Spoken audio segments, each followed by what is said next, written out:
అదేదో ఆమె troll book ఏది నాకు ఒకటి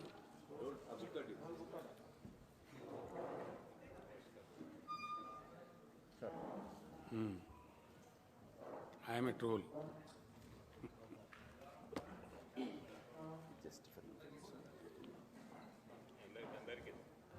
సంజయ్ రావుతా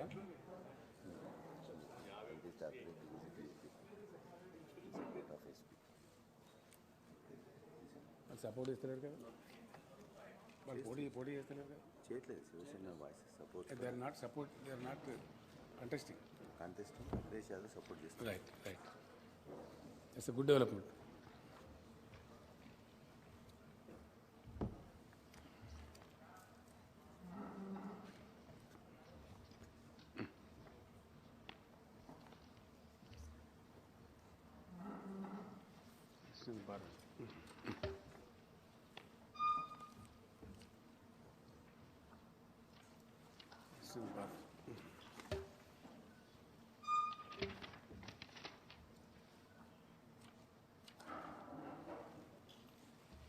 ఈ సెట్స్ ఇస్తే అయిపోతుంది మన వాళ్ళందరికీ ఎవరి దగ్గర ఈ సెట్స్ ఈవెన్ ఈ సెట్స్ డిస్టర్బ్ అవుతుంది అందరికి ఇచ్చేయండి ఎవరి దగ్గర ముందే ఇచ్చేయండి ఈ సెట్స్ ఈవెన్ అప్పుడు వాళ్ళకి డిస్టర్బ్ అవుతుంది అందరికి ఇచ్చేయండి ముందే ఇచ్చి మరి నాదేది ఇంతకు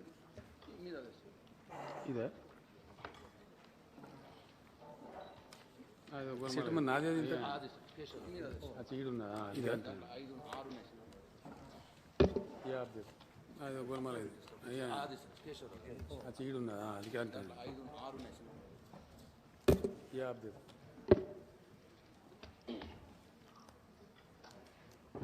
నమస్తే బాగున్నా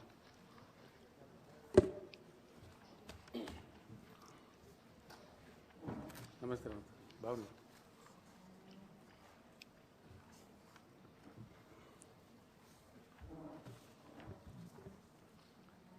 మీరు కూర్చుంటారా మీరు అడ్డమున్నారు పక్కకి వెళ్ళి తీసుకోవాలి లేకపోతే కూర్చోండి మల్లేశం గారు చాలా దూరం పోయింది మీరు అడ్డమున్నారు పక్కకి వెళ్ళి తీసుకోవాలి లేకపోతే కూర్చోండి జరగాలి మల్లేశం గారు చాలా దూరం పోయింది మీరు ఐఎమ్ ఏ ట్రోల్ ఇచ్చిందా బుక్ మీకు ఇప్పుడు ఇచ్చింది జరగాలి స్వాతి చతుర్వేది జర్నలిస్ట్ గారు రాసిండ్రు ఇచ్చిందా బుక్ మీకు ఇప్పుడు చెప్పింది అదే మీరు చదవండి దీన్ని బట్టి భాగవతాన్ని చతుర్వేది అని ఒక జర్నలిస్ట్ గారు రాసిండ్రు ఇంకోటి ఉన్నది ఆ బుక్ కూడా తెప్పిస్తున్నాను మీకోసం చెప్పాను నేను ఇది అదే మీరు చదవండి rice of the Modi years దీన్ని బట్టి భాగవతం ఏందో అర్థమైంది ఆకార్ పటేల్ అంటే ఆయన రాసిండు ఇంకోటి ఉన్నది ఆ బుక్ కూడా తెప్పిస్తున్నాను ఏమేమి జరిగింది ఎంత దేశం rice of the Modi years అని అనేది ఆకార్ పటేల్ అంటే ఆయన రాసిండు ఇట్లా చాలా మంది రాస్తున్నారు ఇలా ఏమేమి జరిగింది సుబ్రహ్మణ్యం అని చెప్పి ఒక ఆయన అనేది ఇండియా స్టాల్డ్ రైస్ చాలా మంది రాస్తున్నారు ఈయన economic adviser to government of India అని చెప్పి ఒక ఆయన ఈ గవర్నమెంట్ కి మోడీ గారు గవర్నమెంట్ ఇండియా స్టాల్డ్ రైస్ ఆయన రాసిండు దేశం economic adviser to government of India ఇంత పెద్ద గవర్నమెంట్ మోడీ గారు గవర్నమెంట్ ఒకటండి కాదు ఆయన రాసిండు ఇదంతా చరిత్ర దేశం ఎంత నాశనం అవుతుందనే దానికి ఇంత పెద్ద దొడ్డు బుక్లో మాల్ చేసి ఒకటండి కాదు నూరు బలంతో హడాయించేసి చరిత్ర దీన్నంతా కప్పిపుచ్చి గోల్మాల్ చేసి నూరు బలంతో హడాయించేసి నిన్న మొన్న నేను జనగామ యాదాద్రి జిల్లాలలో నిన్న మొన్న జిల్లా కలెక్టరేట్స్ అక్కడ ప్రారంభించుకున్న సందర్భంలో నేను జనగామ ప్రజలను యాదాద్రి బహిరంగ సభలలో నేను మాట్లాడాను జిల్లా కలెక్టరేట్స్ అక్కడ ప్రారంభించుకున్న సందర్భంలో అక్కడ ప్రజలను ఉద్దేశించి అక్కడ బహిరంగ సభలో నేను మాట్లాడాను బహిరంగ సభ కాబట్టి అన్ని విషయాలు అంత విపులీకరించి చెప్పలేము వాస్తవానికి ఆ సభలో ప్రజలకు కొన్ని విషయాలు చెప్పాలని చెప్పి బహిరంగ సభ కాబట్టి అన్ని విషయాలు అంత విపులీకరించి చెప్పలేము వాస్తవానికి అందులో ముఖ్యంగా నేను చెప్పిన ప్రజలకు కొన్ని విషయాలు చెప్పాలని చెప్పి కొన్ని విషయాలు నరేంద్ర మోడీ గారు అందులో ముఖ్యంగా నేను చెప్పింది ఏంటంటే ఆయన చెప్పేది ఒకటి చేసేది ఒకటి ఉంటున్నది నరేంద్ర మోడీ గారు అబద్ధాలు చాలా ఎక్కువ చెప్తున్నారు ఆయన చెప్పేది మరొకటి చేసేది ఒకటి ఉంటున్నది అందులో భాగంగా చాలా ఎక్కువ చెప్తున్నారు విద్యుత్ సంస్కరణలు తెస్తామని చెప్తున్నారు ఒకటి చెప్పి మరొకటి చేస్తున్నారు తెచ్చిండ్రు వాస్తవానికి డ్రాఫ్ట్ బిల్ అందులో భాగంగానే వాళ్ళు ఏం చేశారంటే డ్రాఫ్ట్ బిల్ చేసి మాకు పంపించారు ముఖ్యమంత్రి వాస్తవానికి డ్రాఫ్ట్ బిల్ రెడీ అయ్యి లెటర్స్ రాసి మీకు ఇచ్చిన దానిలో ఉంది ఇప్పుడు వాళ్ళు ఏం చేసినంటే శాఖ మంత్రి మాకు పంపించారు ముఖ్యమంత్రి లెటర్ రాసిండు దాని జవాబు నేను కూడా ప్రధానమంత్రికి రాసిన ఆర్కే సింగ్ అని చెప్పి నేను కాదు దాదాపు 8-10 రాష్ట్రాల ముఖ్యమంత్రులు ఆయన లెటర్ రాసిండు దాని జవాబు నేను కూడా ప్రధానమంత్రికి రాసిన మన అసెంబ్లీ తీర్మానం చేసి నేను కాదు దాదాపు 8-10 రాష్ట్రాల ముఖ్యమంత్రులు రాసిన తెలంగాణ అసెంబ్లీ ఈ కాపీ కాకుండా ఇంకా ముఖ్యంగా ఏ డేట్ అసెంబ్లీ తీర్మానం చేసి పంపించాం కదా యునానమస్ రెజల్యూషన్ వీటన్నిటిని మించి ఈ కాపీ కూడా ఇచ్చినాం మీకు ఏ డేట్ నాటి రిజల్యూషన్ పాస్ అయిందో ఉంది వీటన్నిటిని మించి ఉన్న ప్రవేశపెట్టినటువంటి బడ్జెట్లో మొన్న పెట్టారు కదా క్లియర్ గా ప్రవేశపెట్టినటువంటి బడ్జెట్లో మొన్న పెట్టిన బారోయింగ్ లింక్ టు క్లియర్ గా వాళ్ళ పాలసీ చెప్పిండ్రు ఇక అడిషనల్ బారోయింగ్ పార్లమెంట్ లో వాళ్ళు పెట్టింది ఇది కేసీఆర్ స్టోరీ కాదు రిఫార్మ్స్ మీకు ఇచ్చిన సెట్స్ లో కూడా ఉంది క్లియర్ పార్లమెంట్ లో వాళ్ళు పెట్టింది ఇది కేసీఆర్ స్టోరీ కాదు విధానంగా మీకు ఇచ్చిన సెట్స్ లో కూడా ఉంది డాక్యుమెంటరీ ఎవిడెన్స్ క్లియర్ గా ఉంది శాసనసభ తీర్మానం చూసుకోవచ్చు తర్వాత కేంద్ర విద్యుత్ శక్తి మంత్రి రాసినటువంటి లెటర్ ఇంత డాక్యుమెంటరీ నేను ప్రధానమంత్రి శాసనసభ తీర్మానం మన శాసనసభ తీర్మానం కేంద్ర విద్యుత్ శక్తి కాకుండా రాసినటువంటి కుండ బద్దలు కొట్టినట్టు దానికి నేను ప్రధానమంత్రికి రాసిన లెటరు మన శాసనసభ తీర్మానం అది కాకుండా ఎంత స్పష్టంగా అంటే కుండ బద్దలు కొట్టినట్టు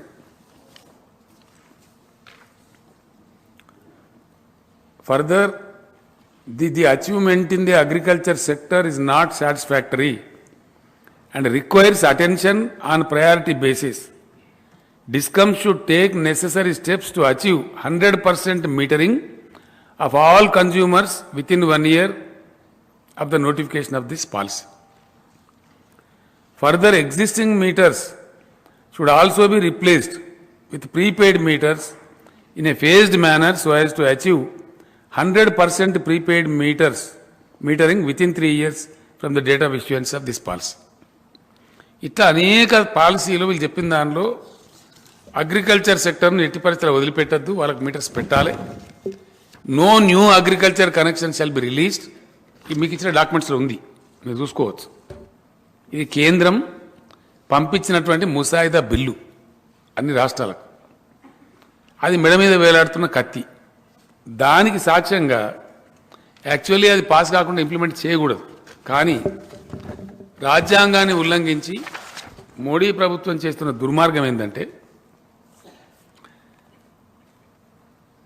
రాజ్యాంగం ఉల్లంఘించి రాజ్యాంగ వ్యతిరేక చర్య బిల్లు పాస్ కాకముందే ఎవరైతే ఈ రిఫార్మ్స్ చేస్తారో అడిషనల్ 0.5% ఎఫ్ఆర్బిఎం ఇస్తామని కుల్లాగా ప్రకటించారు వాళ్ళ పాలసీ అది 5 ఏళ్ళు ఇస్తామని ప్రకటించారు పోయిన సంవత్సరం మనం తీసుకోలే అదే ఆంధ్రప్రదేశ్ ప్రభుత్వం తీసుకుని మన పక్కకే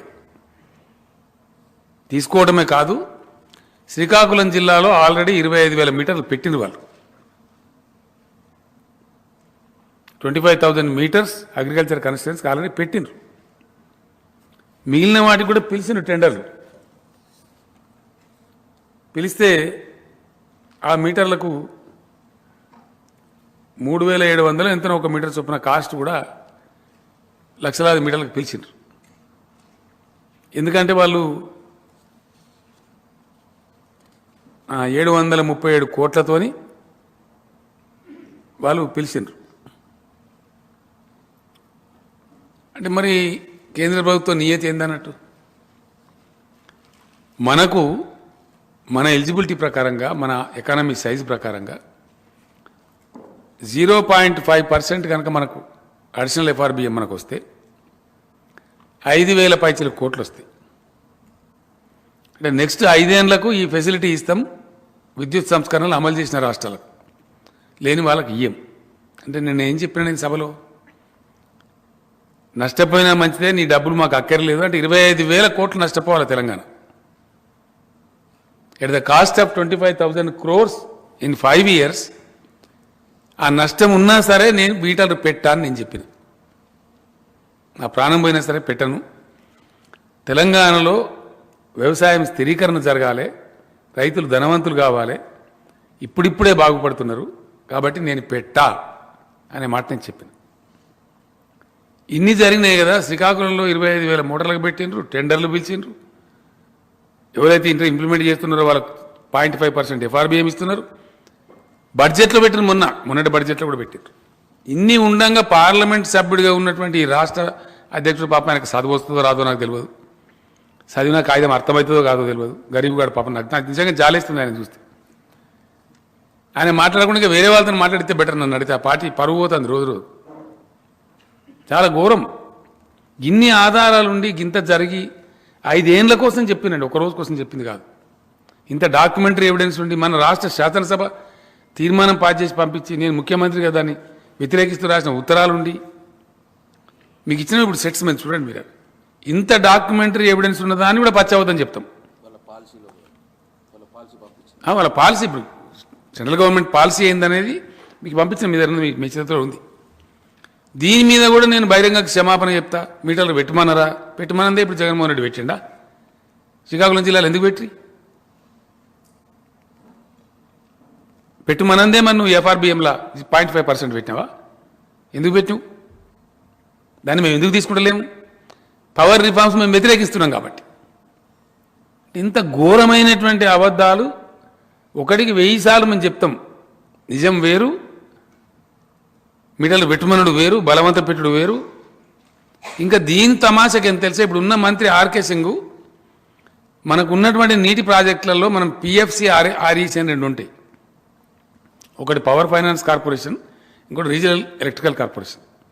వాళ్ళు మనకు లోన్స్ ఇస్తారు. మన రాష్ట్రంకు మంచి ఫిజికల్ ప్రుడెన్స్ ఉంది కాబట్టి, డిసిప్లిన్ ఉంది కాబట్టి, మన లోన్స్ రీపేమెంట్ చాలా బాగుంటుంది కాబట్టి మనకు డబ్బులు ఇస్తారు వాళ్ళు. ఆ ఇచ్చిన డబ్బులు ఆపేయమని ఇప్పుడు ఆర్కే సింగ్ మంత్రి వాళ్ళ మీద ఒత్తిడి, మనం పవర్ రిఫార్మ్స్ ఇంప్లిమెంట్ చేస్తలేమని. ఇది వాస్తవం, ఇది జరుగుతున్నది. అసలు ఈయనకి తెలుస్తుందా పాపం? ఈ స్టేట్ బీజేపీ ప్రెసిడెంట్కు ఎందుకు మాట్లాడతాడు ఆయన? ఇప్పుడు బహిరంగ క్షమాపణ వెంటనే వేడుకోవాలి ఆయన. మరి ఆయనకేమి ఇప్పుడు మీరు రాస్తే తెల్లారి మీకు మొత్తం డాక్యుమెంట్ ఎవిడెన్స్ ఇచ్చిన మీకు ఇలా ఏదో అబద్ధమండి. మీరు ఇప్పుడు ఆంధ్రప్రదేశ్ కూడా ఫోన్ చేయొచ్చు కదా, అడగచ్చు కదా. శ్రీకాకుళంలో పెట్టినారా 25,000 కనెక్షన్ అంటే మీకు తెలిసిపోతుంది కదా, మీ పేపర్ అక్కడ కూడా ఉంది. అనేది దాచిపెట్టేది కాదు కదా. ఫైనాన్స్ మినిస్టర్ ఇచ్చిన డాక్యుమెంట్ మీకు ఇచ్చినాం. 5 years కోసం ఎట్లా ఇస్తాం, ఏ ఇయర్కి ఎంత ఇస్తామని రాసి పెట్టినారు క్లియర్గా. అంటే దాని అర్థమైంది ఒక రకంగా on behalf of the government of India రాజ్యాంగ ఉల్లంఘన, చట్టం పాస్ కాకముందే ఆ చట్టాన్ని ఎన్ఫోర్స్ చేయడం. ఇది పార్లమెంట్ని అవమానించడం, రాజ్యాంగాన్ని ఉల్లంఘించడం, దేశ ప్రజలను మోసం చేయడం as a matter of fact. ఇప్పుడు డ్రాఫ్ట్ బిల్గానే ఉంది. ఇగో ఇది జరిగే చరిత్ర. దీని మీద ఇంకా ఇప్పుడు చెప్తే బాధ అండి, అంటేనేమో బాధ. నేను ప్రధానమంత్రి కాదని గౌరవించి పైసలు ఇస్తాడని ఆశపడి భగీరథ ఇనాగరేషన్ పిలిచాను. ఆడ సభలో ఆయన కూడా పచ్చవద్దని చెప్పిండు. పచ్చవద్దు మీకు వినిపిస్తానని చెప్పి నా దగ్గర ఉన్నది. గజ్వేల్ సభలో ఆయన మాట్లాడిన స్పీచ్లో మీ దగ్గర రికార్డు ఉంటుంది కాబట్టి మీకు అంత బాధ కూడా అవసరం లేదు. 15th minute నుంచి స్టార్ట్ అవుతుంది అనేది.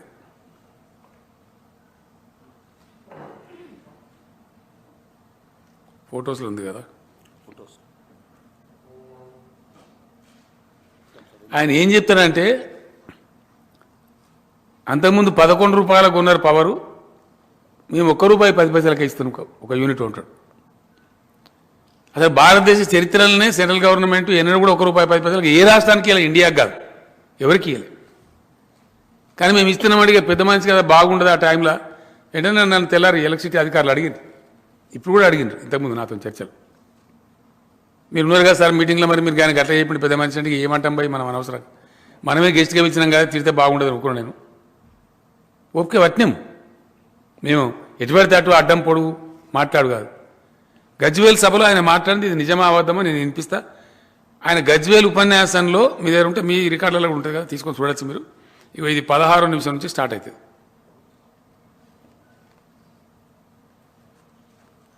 भारत सरकार और हमारे पीयूष गोयल जी और उनके मंत्रालय ने 2 साल में ऐसी स्थिति पैदा की है कि जो राज्य बिजली के कमी के कारण परेशान थे, ऐसे राज्यों को भी बिजली सरप्लस स्टेट बना दिया गया है। अगर इरादा नेक हो, सामान्य मानवीय की आवश्यकताओं की पूर्ति करने का इरादा हो, तो समस्याओं के समाधान भी निकल आते हैं। और अभी पीयूष जी मुझे बता रहे थे कि पहले अगर तेलंगाना को बिजली खरीदनी होती थी तो 1 यूनिट का करीब 11 साढ़े 11 रुपया लगता था। 1 यूनिट का 11 साढ़े 11 रुपया।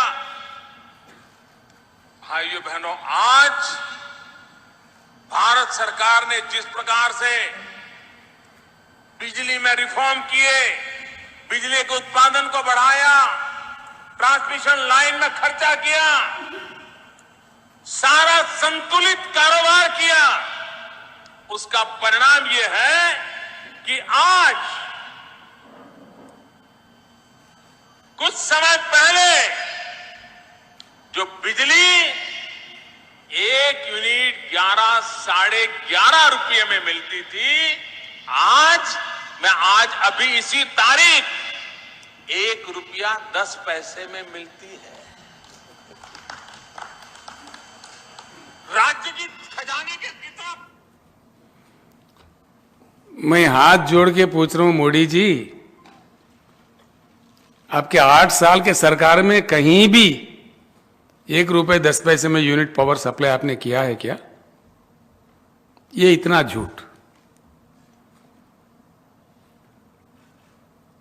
इतनी बड़ी झूठ, और देश के प्रधानमंत्री कहे खुलेआम, तो देश के जनता को क्या समझते हैं लोग, किस प्रकार से गुमराह करते हैं, इसको क्या समझना चाहिए? आप पत्रकार लोग, आप सुने हैं, आपके पास है, ये रिकॉर्डेड है, आप अपने घर में जाके भी सुन सकते हैं। ये मेरा स्पीच नहीं है। यानी कि राष्ट्र राज्य के अध्यक्ष से लेके प्रधानमंत्री तक सारा ही झूठे झूठ, सफेद झूठ, झूठ निर्भर भारत, ఇదేం అన్యాయం అండి? ఇట్లా ఎన్ని విషయాలలో చెప్తారు? నిన్న నేను ఒక మాట చెప్పిన, దాని మీద ఎవరు మాట్లాడరు బీజేపీ వాళ్ళు. నేను అన్న కూడా ఛాలెంజ్ కూడా చేసిన, ఎవరు మాట్లాడతారో బీజేపీ వాళ్ళు రానరా మాట్లాడదాం. 4 లక్షల మెగావాట్ల పవర్ ఉంది దేశంలో, దాన్ని వాడే తెలివితేటలు ఈ కేంద్ర ప్రభుత్వానికి లేవు, బ్యాడ్ పవర్ పాలసీ ఉంది అని నేను చెప్పాను. దానికి ఎవిడెన్స్ కూడా ఇగో మీకు ఇచ్చిన కాగితాలలో ఉంది. ఇది పార్లమెంట్ స్టాండింగ్ కమిటీ గత డిసెంబర్లో పార్లమెంట్కి సమర్పించిన డాక్యుమెంట్. 40,000 మెగావాట్ల పవర్ ఉత్పత్తి సంస్థలు దేశంలోని వివిధ ప్రాంతాలలో లిస్ట్ ఉంది, మీ దగ్గర చూసుకోండి, మీకు ఇచ్చిన 40,000 మెగావాట్ల విద్యుత్ ఉత్పత్తి చేసే సామర్థ్యం ఉన్న సంస్థలు నిర్మించబడ్డాయి, పీపీఏలు అయిపోయినాయి, దానికి ఫ్యూయల్ టైప్ అయింది, కానీ ప్రొడక్షన్ కాదు, కానిస్తలేరు. ఎందువల్ల? ఈ దేశం అవలంబించే ఒక దిక్కుమాలిన పవర్ పాలసీ వల్ల, బ్యాడ్ పవర్ పాలసీ వల్ల, చేతగాని కేంద్ర ప్రభుత్వం యొక్క దద్దమ్మ చర్యల వల్ల ఇట్లా ఉంటుందా? ఈ దేశంలో ఉండొచ్చునా? 60% దేశమేమో పవర్ కట్స్లో ఉంటుంది. 24 గంటల కరెంటు ఏ రాష్ట్రం లేరు, ఒక తెలంగాణ తప్ప. ఇది వాస్తవం. ఇది మాట్లాడితే దీని మీద మాట్లాడరు ఎవరు. ఇది నిజమా అబద్ధమండి? ఇది పార్లమెంట్ స్టాండింగ్ కమిటీ ఇచ్చింది, నేను ఇయ్యలే ఈ రిపోర్టు. ఎవరు ఇచ్చింది? ఇది ये भी झूठ है. कौन झूठ है? कितना गुमराह करेंगे लोगों को, कितने दिन करेंगे? तो ये है, ये भी आप लोगों को दिया मैंने, आप लोग देख लीजिए. तो इस प्रकार से अब यहां के राज्य के अध्यक्ष को क्या कहना है, आप लोग उनके साथ क्या कहेंगे? अब मैं उनको छोड़ देता हूं.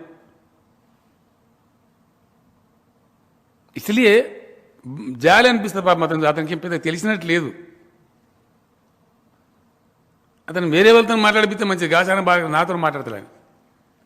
ఎందుకంటే నేను ఏది పిచ్చి మాటలు మాట్లాడను, అవసరం లేదు కదా, నాకు పిచ్చి మాటలు మాట్లాడే అక్కర నాకు లేదు.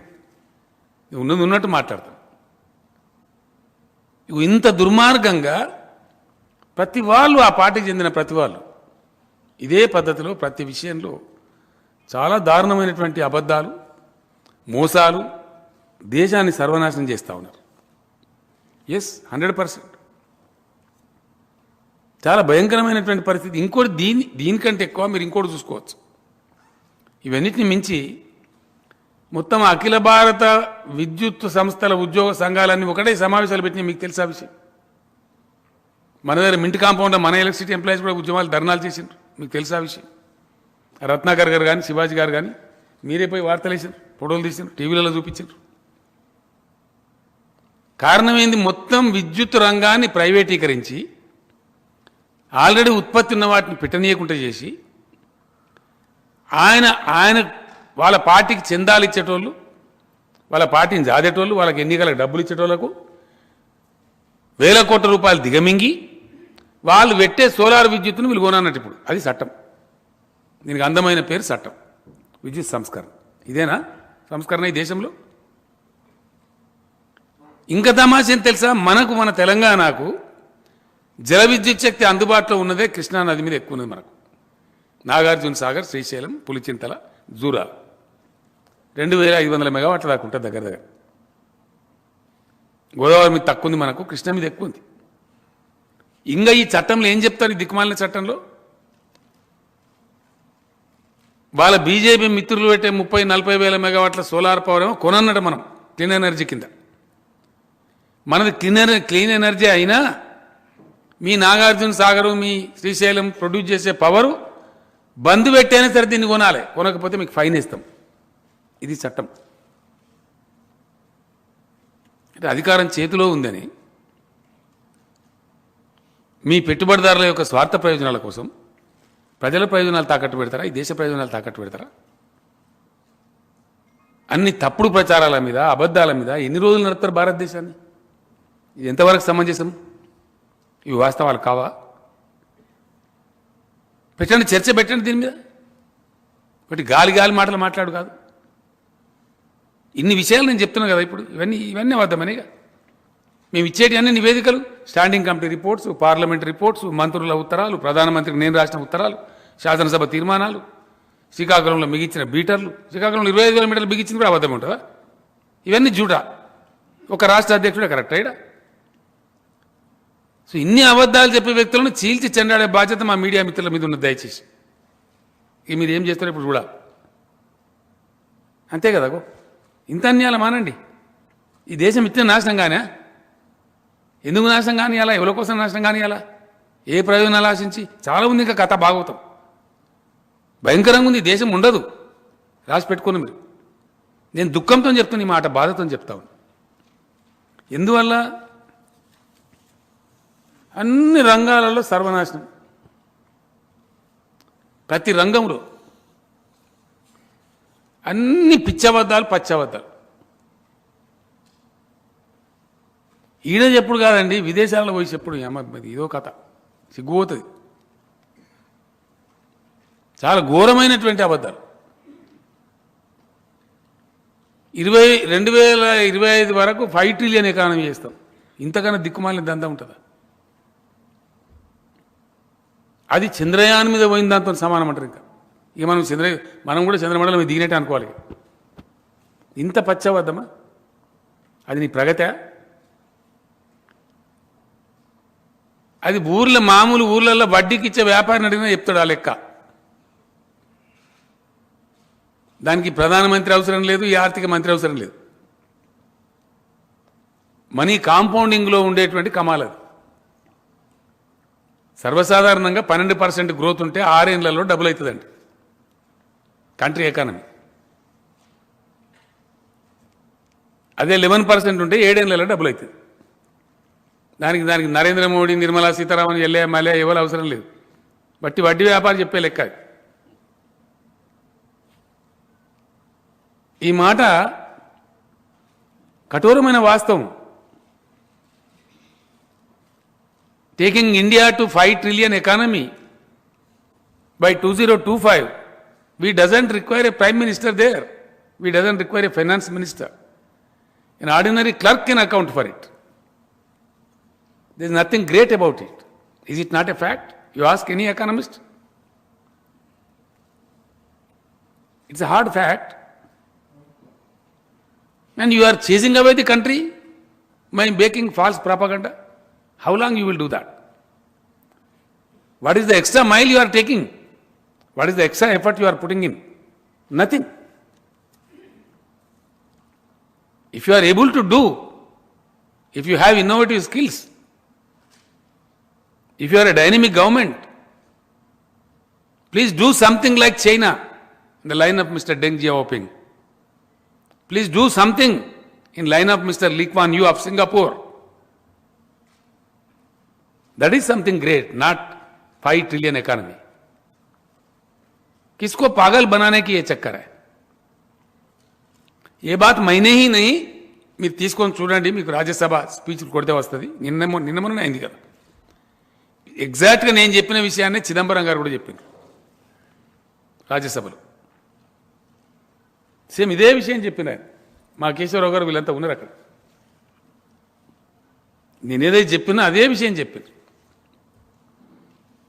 అంటే అన్ని గోల్మాల్ మాటలు చెప్పి అబద్ధాలు చెప్పి ఇవన్నీ మీరు వంచదలుచుకున్నారు ఈ దేశాన్ని నేను అందుకే అంటున్నా వీళ్ళను తరిమి కొట్టకపోతే దేశం నాశనం అవుతుంది నేను నిందలు పెట్టేది ఏదో అక్కస్తోనో ఇంకోటి దాంతో అంటలేను నేను I'm a very senior political leader I waited for 8 long years last time కూడా నేను మీకు చెప్పిన 8వ సంవత్సరం అంటే 80% of the time given to mister Modi is over 8th year budget పెట్టేసింది ఆయన ఇంకేం చెప్తాడు 9th year 10th yearకి ఏమిటో ఏం లేదు ఆయన నియతి ఏందో ఆయన ఆలోచన సరళేందో బయటపడిపోయింది ఇంక లాభం లేదు ఇంకా ఈ గొప్పతనానికి మన దగ్గర ఒక ఆయన కిషన్ రెడ్డి గారు మంత్రి ఉన్నాడు ఆయన నా మిత్రుడే నాకు గౌరవం నాకు వ్యక్తిగతంగా ఆయనతో నేను పంచాయతీ లేదు కానీ ఆయన కూడా పాపం గట్లా మాట్లాడు ధర్మం కాదు ఆయనకు బడ్జెట్ నడడం నేను అర్థం చేసుకోలేదట నేను ఈయనకి ఏమర్థమైందో ఈ మహాత్మునికి నాకు అర్థం కాక మీరే రాసిన పేపర్లలో మాకు సరిగా అవగాహన చేసుకోకుండా మాట్లాడినమాట ఏది అవగాహన చేసుకోలేదా మేము నాకు అర్థం కాదు ఏది అబద్ధమండి 34,900 కోట్లు ఎరువుల సబ్సిడీ దక్కించింది అబద్ధమా కిషన్ రెడ్డి గారు ఆహార సబ్సిడీని 65,000 కోట్లు తగ్గించింది అబద్ధమా గ్రామీణ ఉపాధి హామీ పథకానికి 25,000 కోట్లు తగ్గించింది అబద్ధమా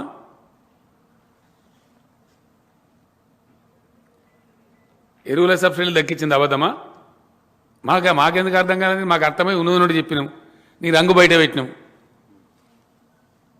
నీకు అర్థం కాలే ఎవరికి అర్థం కానట్టు కేసీఆర్కా కిషన్ రెడ్డికా వాటికనే గాలి పుడీలు మాట్లాడితే ఎట్లా మేమెందుకు అర్థం చేసుకోలేదండి బడ్జెట్ను బ్రహ్మాండంగా అర్థం చేసుకున్నాం దీని మీద ఎవరు మాట్లాడరేంది ఈ తగ్గింపులు కరెక్ట్ కాదా 40 కోట్ల జనాభా ఉన్న దళితులకు పెట్టింది 12,800 కోట్లు నిజం కాదా మీ ఘనత వహించిన ప్రభుత్వంలో మనిషికి జుట్టుకు 300 వస్తాయి ఇక ప్రగతిగా తుపాకి రామని ప్రగతి అంతే కదా ఏమని అర్థం చేసుకోవాలా ఇంకా దానికి మా మీద నిందలు పెట్టాడా మాకు అర్థం కాలేదని ఇది మంచిది కాదు ఇది పద్ధతి కాదు చర్చ చేద్దామా okay we're ready come on discuss you cannot take away things like that very sorry very sorry ఇది దేశాన్ని నడిపే పద్ధతి కాదు కానే కాదు మాట్లాడరేందండి మేము అన్నాము కరోనా వచ్చింది ఇంత నాశనం అయింది హెల్త్ ఇన్ఫ్రాస్ట్రక్చర్ పెంచాలి వైద్యానికి పెంచలే నిజం కాదా నాకెందుకు అర్థం కాలే బడ్జెట్ మాకు కరెక్ట్గా అర్థమైంది నీకు అర్థం కాలే నువ్వు గోల్మాల్ చేస్తున్నావు జనాన్ని మేము చేస్తలేము అన్నిటినీ అమ్మేస్తున్నారని చెప్పి నువ్వు అమ్ముతున్నది నిజం కాదా రైళ్ళు అమ్మబడితే విమానాలు అమ్మబడితే బ్యాంకులు అమ్మబడితే ఎల్ఐసి అమ్మబడితే ఏది అమ్మతలేరు మీరు మొత్తం ప్రభుత్వ రంగ సంస్థలు అమ్మబడితే కరెంటు కూడా అమ్మేస్తానికి తయారు కాబడుతుంది దానికే కదా మేము వ్యతిరేకిస్తున్నాం పేరుకు విద్యుత్ సంస్కరణలు దాని పేరు ప్రమాదం ఏంటంటే దానిలో ప్రైవేటు డిస్కమ్లు వస్తాయంటే ఉన్న డిస్కమ్లు ఉడగొట్టేసి అంటే వాని దయ ఇక వాడు ఏం ఛార్జ్ విధించినా మనం కట్టాలి రేపు. మీరు కూడా బలవుతారని చెప్తున్నా, గ్యారంటీ మాట. కంప్లీట్ ప్రైవేట్ చేతిలో పోయిన తర్వాత ఏముంటుందండి మన ఇష్టం, మన దయ. ఇంతకైతే ఇస్తా లేకపోతే లేదంటాడు. విద్యుత్ సంస్కరణలు అనేది నథింగ్ బట్ విద్యుత్తును పూర్తిగా ప్రైవేటీకరించి కార్పొరేట్ పెద్దలకు, కార్పొరేట్ గద్దలకు అప్పచెప్పేటువంటి ఒక కుటిల నీతి. దానికి మేము వ్యతిరేకిస్తున్నాం. మీరు ప్రవేశపెట్టిన విద్యుత్ సంస్కరణ రాష్ట్రాలకు ముఖ్యమంత్రులకు పంపించిన బిల్లు విద్యుత్ కార్యదర్శులకు పంపించింది. ఇక్కడ మా సెక్రటరీకి వచ్చింది, ఇక్కడికి అది జెన్కోకి వచ్చింది, మన ట్రాన్స్కోకి వచ్చింది, మన డిస్కమ్లకు వచ్చింది. మీరు పంపించింది ఏంది? దానిలో ప్రస్ఫుటంగా మీరు ఏం చెప్పి మీకు ఇచ్చిన కాగితాలు చూడండి దయచేసి. మీ నియత ఏంది? కంప్లీట్ కార్పొరేటైజ్ చేయడము, ప్రైవేటైజ్ చేయడము. అప్పుడు ఏం జరుగుతుంది? ఇబ్బడి ముబ్బడిగా ఛార్జీలు పెడితే ప్రజలు సస్తారు. The so-called proposed power reforms is nothing but it is a conspiracy to corporatize the entire power sector of the country, which is not good for the country. Why I say like this? మీకు ఇంకా easy చేయాలంటే దయచేసి మీకు సులభంగా అర్థం కావాలంటే ఒక్కొక్క రాష్ట్రంలో ఒక్కొక్క పరిస్థితి ఉంటుందండి. నా రాష్ట్రంలో నీళ్ళు కిందికి ఉంటాయి, నా వ్యవసాయ భూమి పైకి ఉంటుంది. నేను లిఫ్ట్ చేసి తెచ్చుకోవాలి. నేను ఫ్రీ పవర్ ఇచ్చుకుంటా, నీకేం బాధ, నీకేం కడుపు నొప్పి? ఒకటి. నా రాష్ట్రంలో నేను సమైక్య రాష్ట్రంలో నష్టపోయినా, పేదలు ఉన్నారు, నేను లాండ్రీలకు ఫ్రీ కొద్దిగా సబ్సిడీ మీద పవర్ ఇచ్చుకుంటున్నాను. బార్బర్స్ షాప్స్కు, సైలూన్స్కి ఏదైతుందో నేను సబ్సిడీ మీద ఇచ్చుకుంటున్నా. ఎస్సీ ఎస్టీలకు నేను సబ్సిడీ ఇచ్చుకుంటున్నా. కొన్ని యూనిట్ల వరకు 200 యూనిట్ల వరకు ఫ్రీగా ఇచ్చుకుంటున్నాం. ఇప్పుడు బంద్ చేయాలంటే అదంతా మీకు ఇచ్చిన కాగితాలను చూడండి మీరు. ఎవ్రీ కనెక్షన్కి మీటర్ పెట్టాలి, no subsidy should be given. Proposed బిల్లో ఉంది. అంటే ఇప్పుడు లాండ్రీలకు బంద్ చేయాలి, మంగళ షాపులకు బంద్ చేయాలి, పోల్ట్రీకి బంద్ చేయాలి. పోల్ట్రీకి కొద్దిగా రాయితీ ఇస్తున్నాం, వాళ్ళు బతకాలి. పోల్ట్రీ ఇండస్ట్రీ, టెక్స్టైల్కి ఇస్తున్నాం పాపం, వాళ్ళది బంద్ చేయాలి. నీ విద్యుత్ సంస్కరణలో నువ్వు రాసిన ఇదంతా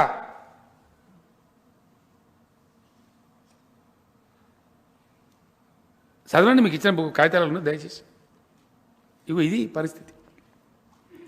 అనేక మందికి ఇస్తున్నాం, దాని మీద అసలు మాట్లాడేది లేదు. మాకేదో అర్థం కానట్టు, మీకు అర్థం కాలేదు, మీకు ఇది కాలేదు అని అడ్డం పొడుగు మాట్లాడు, పిచ్చి పిచ్చి మాట్లాడు.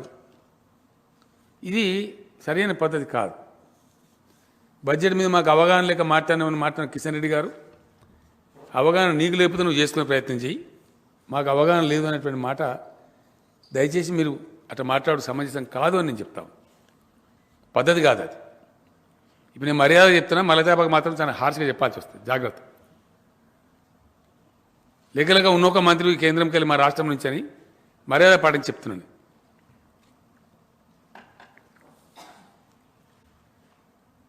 మొత్తం దేశం నాశనమైంది మీ బీజేపీ పరిపాలనలో.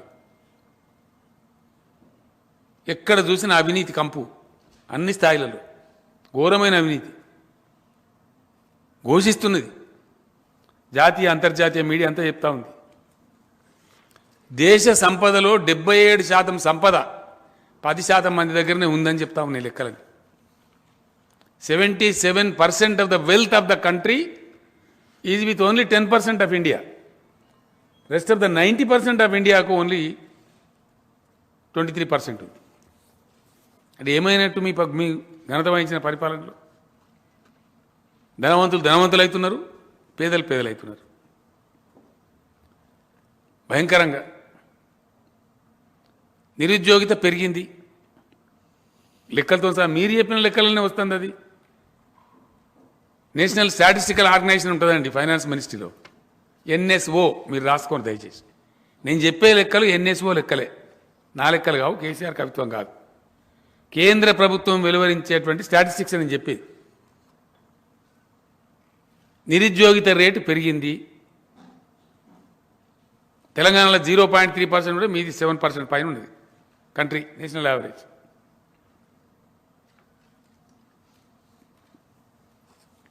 హంగర్ ఇండెక్స్లో 101 స్థానానికి పోయింది.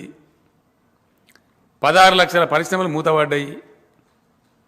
దేశంలో ఉండే కరెంటు వాడే పరిస్థితి లేదు. పారిశ్రామిక ఉత్పత్తి నిన్న కూడా చెప్పిన నేను సెప్టెంబర్లో 4.4% ఉందండి. అక్టోబర్లో 4% ఉంది. నవంబర్లో 1.4% దిగజారింది. డిసెంబర్కి వచ్చే వరకు 0.4% పోయింది. ఇది మోడీ గారి యొక్క గొప్ప ఆదర్శవంతమైన పరిపాలన నిదర్శనమా? ఈ స్టాటిస్టిక్స్ ఇచ్చింది కూడా ఎన్ఎస్ఓ, నేను కాదు. ఇది it's not my story. I'm repeating once again. The industrial production has gone down enormously.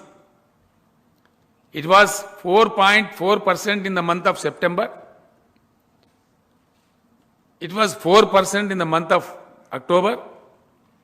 It has come down to 1.4% in November. And it has now drastically come down to 0.4% in December. This is the level of industrial production in the country. 4.4% to 0.4%. Is it the result of Make in India? Is it the result of great policy of Mr. Narendra Modi or the NDA government? What is this? Is there anybody to discuss about this? No, all this will remain, but we have a WhatsApp university. We will go on doing some mispropaganda against individuals as we like. Is it the way? That is how Swati Chaturvedi has written, I am a troll. Why did she write? She is a investigative journalist, very famous journalist.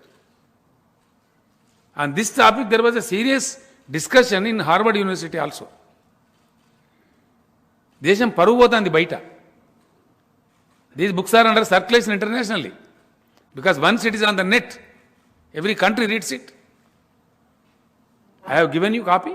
Please go through. This is the way things are happening in India.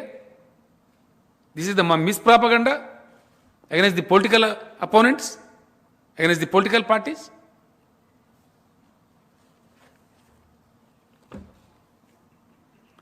ఇట్లా ఘోరమైనటువంటి పరిస్థితి అండి. బ్యాంకులను లూటీ చేసే దొంగలు, గజ దొంగలు, రైతులకు మీటర్ పెట్టాలి, ముక్కు విండి వసూలు చేయాలి, దానికి విద్యుత్ సంస్కరణ అందమైన పేరు పెట్టాలి, లాండ్రీలకు సబ్సిడీ బంద్ చేయాలి, మంగళ షాపులకు సబ్సిడీ బంద్ చేయాలి, పోల్ట్రీలకు బంద్ చేయాలి, ఇంకెవరికైనా పేదలకు ఎస్సీ ఎస్టీలకు ఇచ్చి అది బంద్ చేయాలి, మీటర్లు పెట్టాలి. కానీ దొంగలకు సర్ది కట్టాలి, గజ దొంగలకు. అది ఏదైనా లిస్ట్ అది ఇగో ఇది ఇచ్చారు. ఎప్పుడు ఇది ఇవ్వాలి కదా, ఎందుకు ఇయ్యారు? లిస్ట్ ఉంది కదా వాళ్ళకి, ఏంటి కాపీ ఎందుకు ఇస్తలేరు? List of fugitive economic offenders living abroad. ఘనత వహించినటువంటి బీజేపీ ప్రభుత్వం యొక్క సర్కారులో పార్లమెంటుకు గవర్నమెంట్ ఇచ్చిందండి, నా లెక్క కాదు ఇది.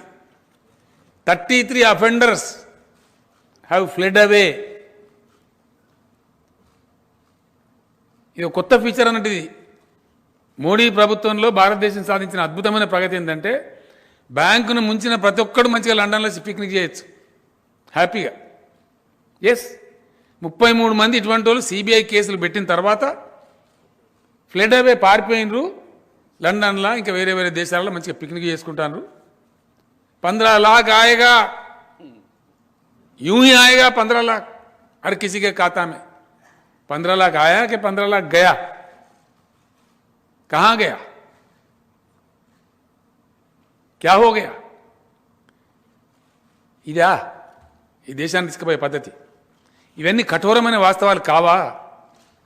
ఈ లిస్టు పార్లమెంట్కి చెప్పింది వాళ్ళే.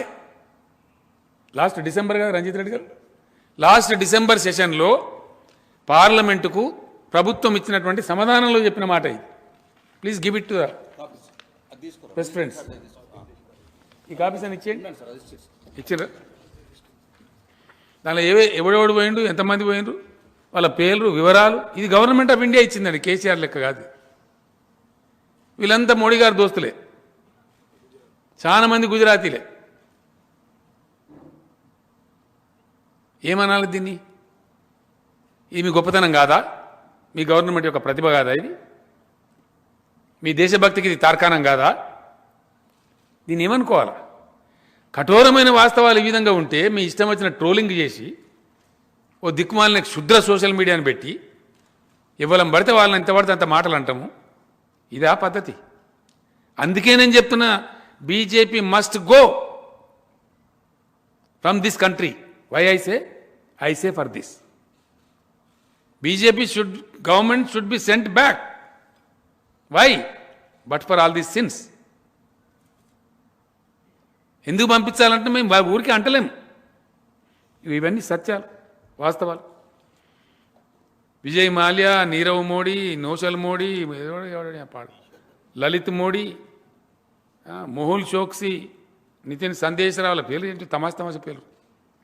అవన్నీ మీకు ఇచ్చినాం. ఇది మీ ఘనత కాదా? దీని మీద మాట్లాడాలి. వాళ్ళని మొగోడు మాట్లాడితే ఇవన్నీ విడిచిపెట్టి నన్ను జైలుకి నిజంగా జాలి అనిపిస్తుంది. దమ్ముంటే వేయాలి కదా, దా డెఫినెట్గా. నీ జైలుకి వెళ్తా అంటే తోకగాడు భయపడతారు. నాకు అర్థం కాదు. దొంగలకు భయం, లంగాలకు భయం, అవినీతి అక్రమ సంపాదన చేసిన భయం. మాకేం భయం? నాకు అర్థం కాదు. నువ్వు మమ్మల్ని వేసేది ఎందుకంటే మిమ్మల్ని వేసేది పక్కా. ఎస్, నిన్న చెప్పిన కదా, నేను భువనగిరిలో భయంకరమైన అవినీతి చిట్టా ఉన్నది. వస్తా ఉన్నాయి పుంకాలుగా. నాకు మొత్తం బద్దలు కొడతాం. రఫేల్ డీల్ అని రాహుల్ గాంధీ గారు మాట్లాడిన పాపం, ఆయన గోల్మాల్ తిప్పింది. దాని మీద క్లీన్ చిట్ తీసుకున్నామన్నారు. నిన్నేళ్ళ బయటపడతా ఉంది అసలు దొంగతనం. ఇది మేము కూడా వేస్తాం, సుప్రీంకోర్టులో కేసు వేస్తాం, ప్రజా కోర్టులో వేస్తాం, బయట పెడతాం దొంగతనం. రఫేల్ డీల్ 1000 కోట్లు మింగినిలా మోదీ గవర్నమెంట్. ఎస్, అవే రఫేల్ విమానాలు 36 రఫేల్ జెట్స్నేమో $9.4 బిలియన్ కొన్నామండి మనం. I'm making once again clear. India Rafale జెట్స్ను 36 జెట్స్ను $9.4 బిలియన్ కొన్నది. నిన్న ఇండోనేషియా, మన పక్క దేశం, 42 రఫేల్ జెట్లు, మనకంటే ఒక 6 ఎక్కువ, 42 రఫేల్ సేమ్ జెట్స్ను జస్ట్ $8 బిలియన్ కొన్నది.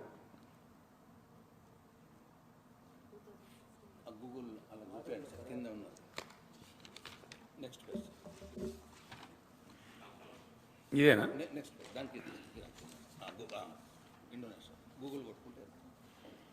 ఇది what is the India France Rafale fighter jet deal all about?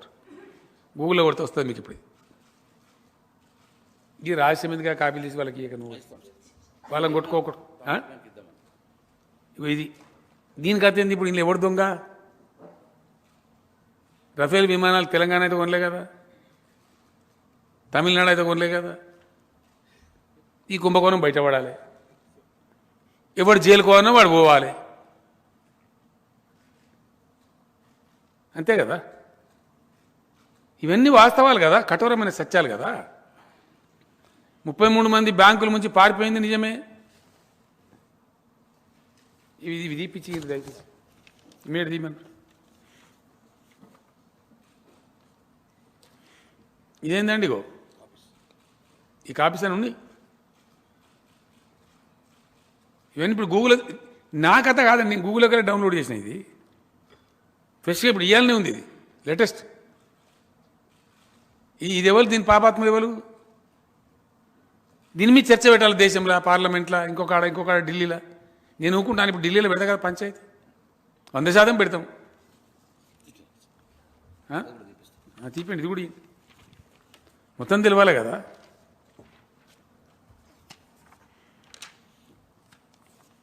ఇట్లా ప్రతిపక్షాల పట్ల అసహన వైఖరి, ఓడిపోతే ఓటమిని అంగీకరించం, ఒప్పుకోం. గోల్మాల్ దింపుతాం, పరేషాన్ చేస్తాం. అవేంటి దాని పేరేంది, ఈడీ పెడతాం, సిబిఐ పెడతాం, ఏదో తొక్క ఏదో ఉంటుంది అవన్నీ పెడతాం, ఆగమాగం చేస్తాం మందిని. ఇదా చేసినారు కదనండి. అప్రజాస్వామికమైనటువంటి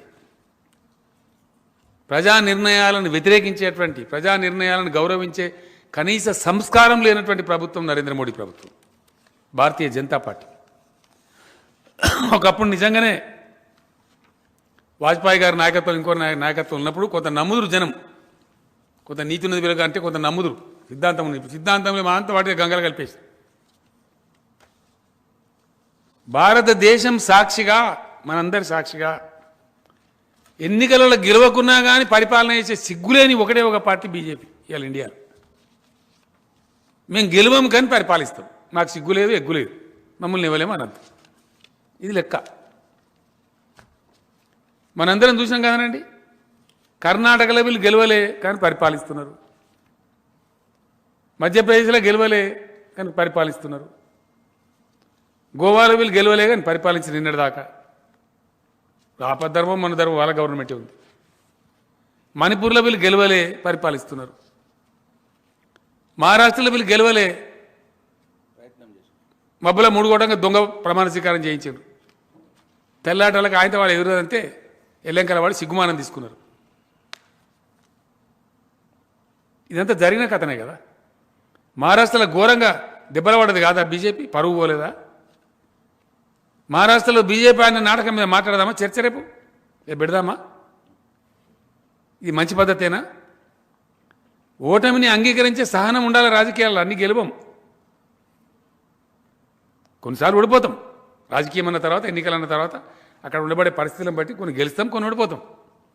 గెలిచినంత మాత్రాన గర్వం ఎందుకు, ఓడినంత మాత్రానికి ఈ అసహన వైఖరి ఎందుకు నాకు అర్థం కాదు. ఈ అడ్డదారులు ఎందుకు? దేశాన్ని, భారతదేశాన్ని నడిపించే పద్ధతి ఇదేనా? ఈ పద్ధతిలోనైనా ఈ దేశం బాగుపడేది. అన్ని రంగాలు నిర్వీర్యమైనవి, అన్ని రంగాలు. సబ్సిడీలు కట్ చేస్తూ ఉన్నారు, పేదలను నోరు కొడతా ఉన్నారు. మళ్ళీ ఇప్పుడు బీజేపీ గవర్నమెంట్ గొడ్డల భుజం మీద పెట్టుకొని తిరుగుతున్నది.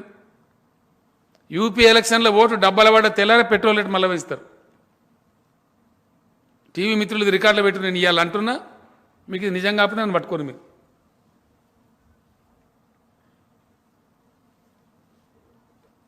ఇట్లా totally undemocratic policy of the NDA government led by Mr. Modi.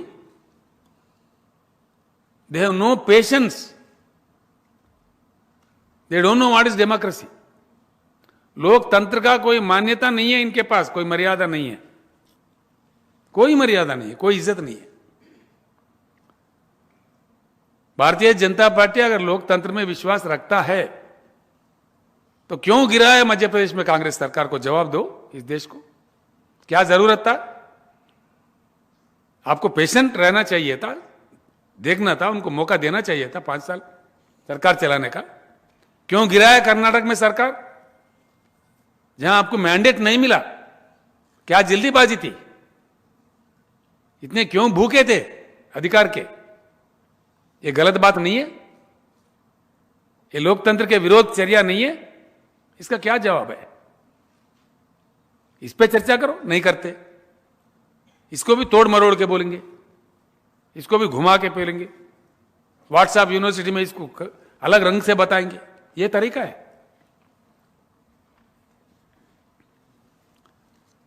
कोई एक चीज में ना इनका फाइनेंशियल पॉलिसी करेक्ट है. क्यों माफी मांगे भाई किसानों से? अगर आपका तीन एक्ट जो लाए क्यों विड्रा करें? अगर आप सच्चे हो तो किसानों से माफी क्यों मांगना पड़ा? और प्रधानमंत्री की तो आदत है माफी मांगने का. जब वो प्रधानमंत्री बनना चाह रहे थे, लोगों ने पूछा उनको गोधरा कांड के बारे में, अगर आप प्रधानमंत्री बनोगे तो देश में ऐसे ही करोगे क्या? तो उन्होंने मुसलमानों से माफी मांगा. हाँ बिल्कुल, मुसलमानों से माफी, मैं देश के मुसलमान भाइयों से माफी मांगता हूं, ये कभी दोहराया नहीं जाएगा, ऐसा नहीं होगा, ये मेरा आश्वासन है, ये मोदी जी ने कहा। अब फिर किसानों से माफी मांग लिया। अब लगता है देश के प्रधानमंत्री माफी के सौदागर है। क्या समझना चाहिए? ये तरीका है देश को चलाने का?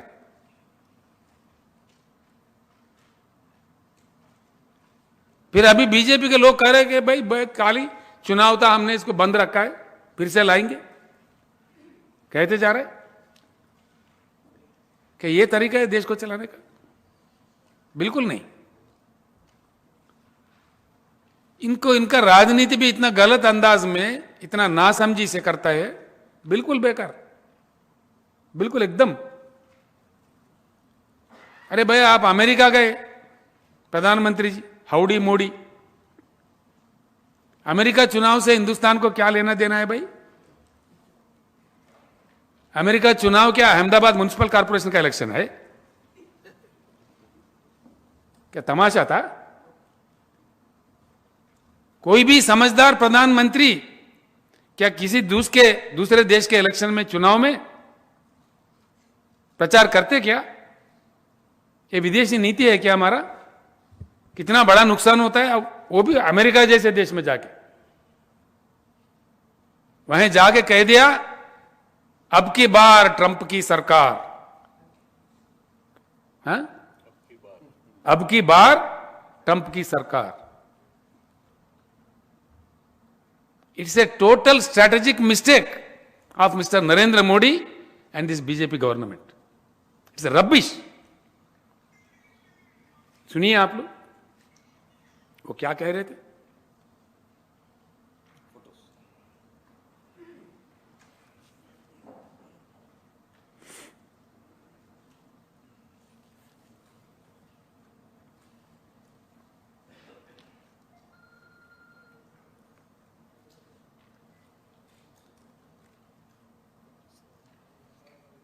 వస్తలేదండి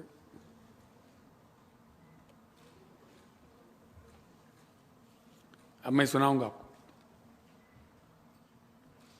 सारा दुनिया सुना, आप भी सुने। आप होस्टर అని కొడితే మీకు నెట్లో కూడా వచ్చేస్తుంది। నరేంద్ర మోడీ స్పీచ్ నేను హోస్టన్ హౌడీ మోడీ ప్రోగ్రామ్ అంటే వచ్చేస్తుంది మీకు।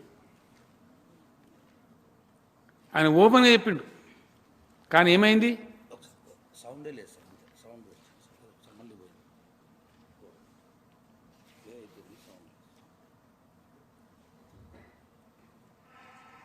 अब की बार ट्रंप सरकार।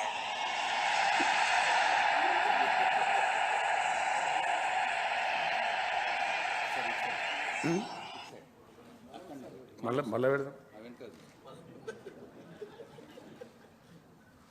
In India have connected well with President Trump. The words of candidate Trump, अब की बार ट्रंप सरकार।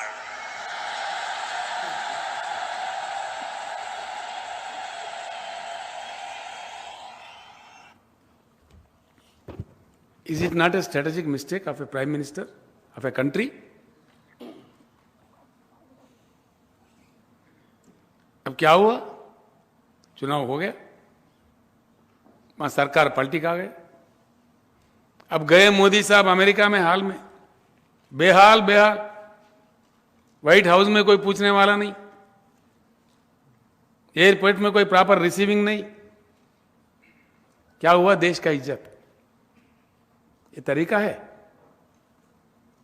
अमेरिका देश का चुनाव क्या अहमदाबाद म्युनिसिपल कॉर्पोरेशन का चुनाव है? क्यों जाना पड़ा प्रधानमंत्री को? क्यों कहना पड़ा? क्या मजबूरी थी? ये है भाजपा का नीति, और इसके लिए हमको जय जयकार करना चाहिए। ऐसे हजारों चीजें हैं, हजारों, जो हम इस देश के सामने रखेंगे। हजारों, एक नहीं, दो नहीं। सबसे बड़ी बात, बड़ी दुख की बात, बहुत दुख की बात, जिस प्रकार का लैंग्वेज ये लोग इस्तेमाल करते,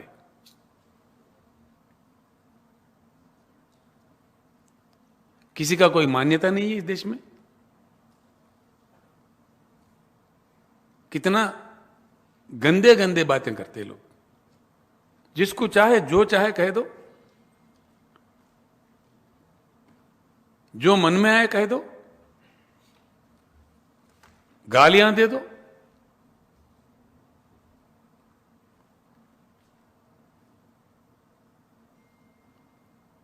मैं कल कह रहा था, आज भी कह रहा हूं, इस देश के युवा से खास तौर पर,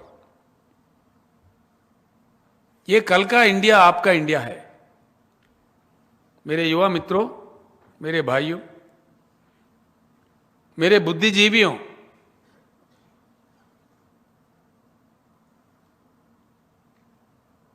दया करके सोचिए क्या हो रहा है हमारे बेंगलुरु में, हमारे कर्नाटक में। नौजवान बच्चों को क्या सिखाया जा रहा है। इतना बड़ा हेट्रेड, ये कहां जाएगा हिंदुस्तान। तेलंगाना 7 साल पहले जहां किसानों का आत्महत्या होता था, माइग्रेशन होता था, पीने को पानी नहीं मिलता था, बिजली नहीं आती थी, सिंचाई के लिए पानी नहीं थी, बहुत बेहाल थी। 7 साल के कड़ी मेहनत के बाद एक अच्छा संस्कार पूर्वक गंगा जमुना तहजीब को अमलावरी करने के बाद क्या देखने को मिल रहा है तेलंगाना में। हमारा पर कैपिटा इनकम बढ़ गया, हम धनवान राज्य बन गए, हमारे पास 0 के नीचे है अनएम्प्लॉयमेंट, एम्प्लॉयमेंट अपॉर्चुनिटी मिल रहा है, इन्वेस्टमेंट्स आ रहे हैं, इंडस्ट्री की बढ़ोतरी हो रही है, आईटी की बढ़ोतरी हो रही है, रियल एस्टेट बढ़ रही है, मौके मिल रहे हैं बच्चों को। ये क्यों मिल रहे हैं? हमारे मंत्रिमंडल, हमारे एमएलए, हमारे एमपी, हमारे अफसर सब मिलकर एक अच्छा खासा माहौल यहां पे बनाए। ए proper echo has been built in the state of Telangana. Once this echo is ruined with a bloody unwanted religious silly fight, if you lose the echo of Hyderabad, if you are going to lose the echo of Telangana, कौन आएगा यहां निवेश करने के लिए? Who will invest? Who will come? Please think. It is time for the youth to think. इस देश के युवा का ये फर्ज है, ये भविष्य आपका है, देश आपका है। हमारे आज अफगानिस्तान में जाके किसी को कहो इंडस्ट्री लगाओ, कोई लगाएगा? कौन जाएगा अफगानिस्तान? उल्टा पैसा दो तभी नहीं जाएगा। क्यों? जहां शांति रहता है, जहां अच्छा माहौल रहता है, जहां एक दूसरे को प्यार करते हैं, जहां प्यार मोहब्बत वाला एक वातावरण बना रहता है, वहां जाता है। आप हर जगह मजहब के नाम, धर्म के नाम अंगार लगा दे रहे, ये क्या तरीका है? कौन नहीं मानता भाई भगवान को इस देश में? कितने लाखों मंदिर है गांव में, लाखों मंदिर है हमारे पास, हर दिन मंदिर बनते रहता। कौन पूजा नहीं करता भगवान का? हर कोई करता, लेकिन भगवान के नाम पे, धर्म के नाम पे हिंसा, ये हेट्रेड, क्या कर रहे हैं आप? इस देश को किधर ले जाना चाह रहे हैं? आखिर ये प्रवृत्ति यहां तक जा रहा है। खुलेआम राज्यसभा में मैंने सुना माननीय प्रधानमंत्री को कहते हुए कि पूरे कांग्रेसी अर्बन नक्सलेट बन गए। अरे बाप रे, बड़ा दुख की बात है, बड़ा चिंता की बात है। हर पार्टी अगर नक्सलेट बन गए तो क्या बात है? जिसको चाहे आप स्वीपिंग रिमार्क करो। चिंता का विषय तो देश के लिए यह है कि भाजपा के नेताओं का दिमाग खराब हो गया।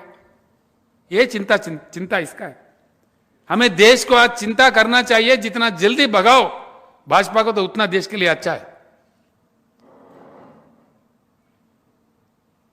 ये डिवाइसिव पॉलिटिक्स खेलने वाले, देश को विभाजन करने वाले, इनको जितना जल्दी स्विच ऑफ करो तो उतना ही देश के लिए अच्छा है। 100%। कौन चाहता भाई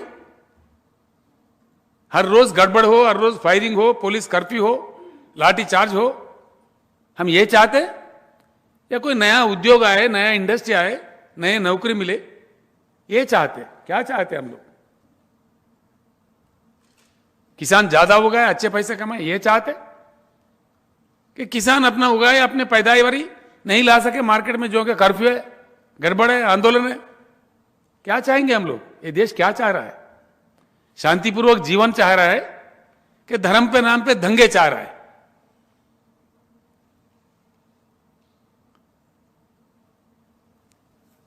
आखिर यहां तक यह बात मुझे दुख से कहना पड़ रहा है, कल भी मैंने कहा है, कोई जिम्मेदार भाजपा नेता का कोई जवाब ही नहीं है। राहुल गांधी जो एक एमपी है, अखिल भारतीय कांग्रेस पार्टी के अध्यक्ष भी है, उनका एक परिवार है, ऐतिहासिक परिवार है। मेरा कोई रिश्ता नहीं है राहुल गांधी से, मैं उनसे उनका पार्टी से मेरा कोई ताल्लुकात भी नहीं है, मेरा अपना अलग पार्टी है। लेकिन क्या कहते एक मुख्यमंत्री इस देश के, जिनके दादा जेल में थे हिंदुस्तान के आजादी के लिए, कईयों साल अपने खुशियों को, अपने फैमिली को कुर्बान करके, decades together he was in jail. उनका नानी की मृत्यु हो गई, मरवाया गया उनको देश के लिए काम करते करते। उनके पिता को भी मारा गया। ऐसे परिवार को पकड़ के क्या कहता असम के चीफ मिनिस्टर ने? कोई तरीका है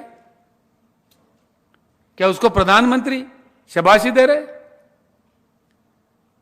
भाजपा के नेशनल प्रेसिडेंट साहब को मैं फिर एक बार अनुरोध कर रहा हूं, यह भाजपा का गरिमा का सवाल है, भाजपा के लिए इज्जत का सवाल है। मैं इस बात को छोड़ूंगा नहीं। कुछ सिल्ली बातें बोलो, जोकर बातें बोलो, कांग्रेस टीआरएस को टाइप करना चाहे, ये टाइप हमको चाहिए टाइप। हम सक्षम हैं अपने जगह। दो चुनाव हमने बगैर किसी अलायंस के लड़े, हम अपने बल पे जीत के आए। ये तरीका है बोलने का? माफी मांगना चाहिए अगर शर्म है तो। इस आदमी ने कहा, उनसे कहो कि माफी मांगे। या क्या समझेंगे बीजेपी का क्या यही संस्कार है? ऐसे कहने वाले चीफ मिनिस्टर को आप माफ करेंगे? इसका प्रोत्साहन करेंगे आप? ఈ విధంగా మాట్లాడే వాళ్ళను, ఈ పార్టీని ఏం చేయాలి? దయచేసి ప్రజలు ఆలోచించేయాలి. ఇట్లా మాట్లాడవచ్చునా? ఒక ముఖ్యమంత్రి, ఒక నాయకుని పట్టుకొని, ఒక ఎంపీని పట్టుకొని, ఒక చరిత్ర ఉన్నటువంటి కుటుంబం నుంచి వచ్చిన వాళ్ళని పట్టుకొని, ఇవి ఏ తండ్రికి పుట్టినావు అని అడిగేటువంటి కుసంస్కారంతో ఉండొచ్చునా? ఈ పద్ధతేనా? ఎంతవరకు కరెక్ట్ అండి ఇది? ఏమనిపిస్తుందండి? ఇది దేశమానండి? No, sorry, very sorry. And దీన్ని భారతీయ జనతా పార్టీ ప్రోత్సహిస్తుందానండి? దయచేసి మీకు చేతులెత్తి నేను మిమ్మల్ని కూడా వేడుకుంటున్నా, మీరు వెంటాడాలి వాళ్ళని దయచేసి ప్లీజ్. ఇది కాదు మన సంస్కారం, మన దేశ సంస్కృతి కాదు ఇది. ఇది నేర్పలే మనకి ఇవ్వలు. ఎక్కడ చెప్పినండి మనకి ఇట్లా? ఇది too much intolerable. I'm very sorry for this. And we will continue to chase Bharatiya Janata Party. Yes, on this issue. We are not going to keep quiet.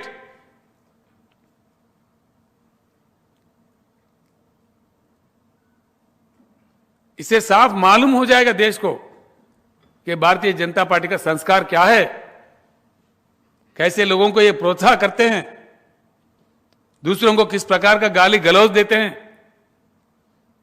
कहो साफ, अगर आपका वही संस्कार है तो कह दो, जनता फैसला दे देगा. ये बड़ी दुख की बात है, बड़ी चिंता की बात है। चिंता तो इस बात पे है,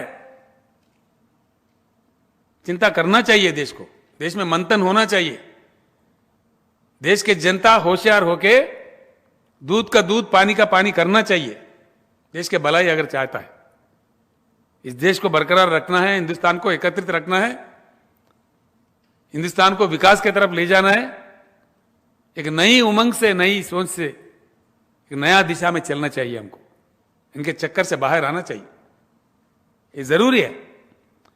इस देश के माहौल के लिए जो माहौल, अच्छा माहौल है यहां पे, शांतिपूर्वक, प्रेम पूर्वक, उसको बनाए रखने के लिए देश के युवा सबसे पहले कमर कसीटना चाहिए, युवा को निकलना चाहिए, इनके गरीब में, इनके चक्कर में नहीं आना चाहिए। ये कहां ले जाएगा, क्या नतीजा होगा, इसका रिजल्ट क्या होगा?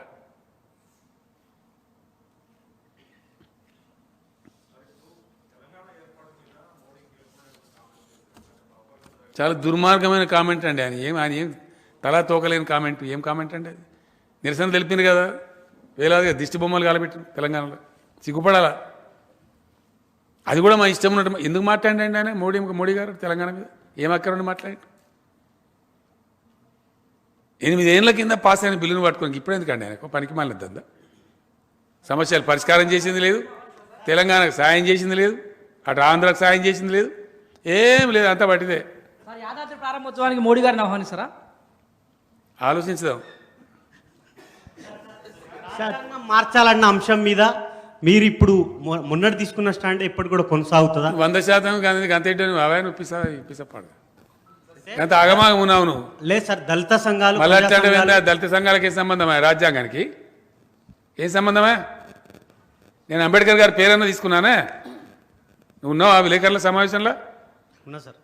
ఉంటే మరి ఏం మాట్లాడినా? నేను అంబేద్కర్ గారి గురించి మాట్లాడినా? ఆయన మహనీయుడు, రాజ్యాంగాన్ని రచించిన దాంట్లో అంబేద్కర్ ఉన్నాడు కదా సార్. అరే మళ్ళీ అట్లాంటివేందే, మళ్ళీ అట్లా మాట్లాడతావేందే? నాకు అర్థం కాదు. అంబేద్కర్ గారే నేను తగలబెడతాను రాజ్యాంగాన్ని, మరి దాని సంగతి ఏంది? రాజ్యాంగం రాసుకోవడం కాదు కదా, ఎందుకు మార్చమంటాను అడుగుతుంది, నీకు తెలుసా? నువ్వు రాయి. ఏం ఛానల్ ఇది? ఛానల్ పేపరా? రాయి రాయి రాయవా, నీకు చెప్తా నేను. దేశంలో దళితుల జనాభా 19% పెరిగింది, దళితుల రిజర్వేషన్ 19% పెంచాలి, కాబట్టి రాజ్యాంగం మార్చమంటున్నా. రాయి. తప్ప దేశంలో ఇయ్యాలటి కూడా మహిళలకు రక్షణ లేదు, మగపిల్లలతో సమానంగా ఆడపిల్లలకు కూడా ఆస్తిలో హక్కు ఇవ్వాలి, దాన్ని రాజ్యాంగంలో పొందుపరచాలి, దానికోసం కొత్త రాజ్యాంగం కావాలి. రాయి. రాయవా సార్? హిజాబ్ ఇనవా ఉండు. కేంద్రం రాష్ట్రాల హక్కులన్నింటిని హరిస్తా ఉన్నది, అక్రమ పద్ధతుల్లో రాష్ట్రాల పరిపాలనలో దూరి హరిస్తా ఉన్నది. ఇటువంటి దుర్మార్గమైన పద్ధతులు పోవడం కోసం పటిష్టమైన కొత్త రాజ్యాంగం కావాలంటున్నారు. రాయి. తప్ప చర్చ చేయమన్నా కదా, నేను ఏం చెప్పినా? డిబేట్ చేయండి దేశం, నేను ప్రతిపాదన పెడుతున్నా. దానికి కొంతమంది వాళ్ళ విలువలు చెప్తే దళిత బంధు పెట్టమంటున్న దేశం అంతా కొత్త రాజ్యాంగం ప్రకారం తప్ప వద్దంటున్నావాను? వద్దంటున్నావా? నువ్వు రాయి. నాది స్పెషల్ బయట కింద చూపెట్టి నీకు దమ్ముంటే ఇక చూద్దాం. దళితుల రిజర్వేషన్ 19% పెరగాలి, దానికోసం కొత్త రాజ్యాంగం రావాలి. తప్పవా? బీసీలు కులగణన చేయాలంటారు, చెయ్యాలి. తప్ప వాళ్ళ హక్కులు అడుగుతున్నారు బీసీలు, ఇప్పుడున్న రాజ్యాంగం ఇస్తలేదు, కొత్త రాజ్యాంగంలో పొందుపరచాలని నేను అంటున్నా. తప్ప వద్దంటవాను? ఇయ్యాలంటే కూడా దళితులు మేము పేదరికంలో ఉన్నాం, అన్నమో రామచంద్ర అంటున్నారు. కేంద్రం ఇయ్యాలన్న కేంద్ర ప్రభుత్వం సప్లాన్ ఎత్తేసింది, దళితుల సప్లాన్. మేము తెలంగాణలో కొత్త చట్టం తెచ్చినాం, దేశవ్యాప్తంగా ఎస్సీ సప్లాన్ ఇంప్లిమెంట్ చేయడం కోసం కొత్త రాజ్యాంగం కావాలంటున్నా. తప్ప నేను దళితుల కోసమే కావాలంటున్నా కొత్త రాజ్యాంగం. తప్ప వద్దంటున్నావా? ఇదొకటి నేర్చిన ఆరోటి పనికి మాలిన దందా. మాకు లేదా నోరు, మేము మాట్లాడమా? అంబేద్కర్ గారే చెప్పిండ ప్రగతిశీలంగా ఉండాలని, మార్చుకోవాలని చెప్పిండు ఆయన. అమలు చేసేవాడు మంచోడై ఉండాలన్నాడు. చెట్టు పేరు చెప్పి కాయలు అమ్ముకున్నాడు కాదు, నా పేరు చెప్పి బతుకుడు కాదు, నా స్పిరిట్, అంబేద్కర్ గారి యొక్క స్పిరిట్ ఇంప్లిమెంట్ కావాలని చెప్పిండు ఆయన. ఉందా ఇలా దేశంలో అంబేద్కర్ గారు చెప్పిన స్పిరిట్ ఉందా? అంబేద్కర్ గారు చెప్పిన స్పిరిట్ ఇంప్లిమెంట్ అయ్యింటే గిట్టే ఉంటుందా దళిత జాతి ఇలా దేశంలో? ఎందుకు తెలంగాణలో దళిత బంధు పెట్టాల్సి వచ్చింది ఇన్నేళ్ల తర్వాత? ఇవాళ కూడా దళితులు ఎందుకు ఆక్రోశిస్తున్నారు దేశంలో? గుజరాత్లో ప్రధానమంత్రి స్వయంగా వహించే రాజ్యంలో దళితులు పెళ్లి చేసుకుంటే గుర్రం మీద పోయి పంపించే పరిస్థితి లేదు, కొడుతున్నారు, దాడులు చేస్తున్నారు. రెండవసారి జరిగింది, ఇందాక మొన్న వచ్చింది. మళ్ళా చంపేస్తున్నారు దళితులను. దళిత బిడ్డలు గుర్రం మీద ఎక్కి స్వారీ చేద్దామంటే, పెళ్లి పిల్లగాన్ని ఊరేగించుదామంటే గుజరాత్ రాష్ట్రంలో దాడి చేసి చంపుతున్నారు. ఊరేగింపును సహిస్తలేరు. అది మార్చాలంటున్నాం. దానికోసం కొత్త రాజ్యాంగం కావాలి తప్ప వద్దా?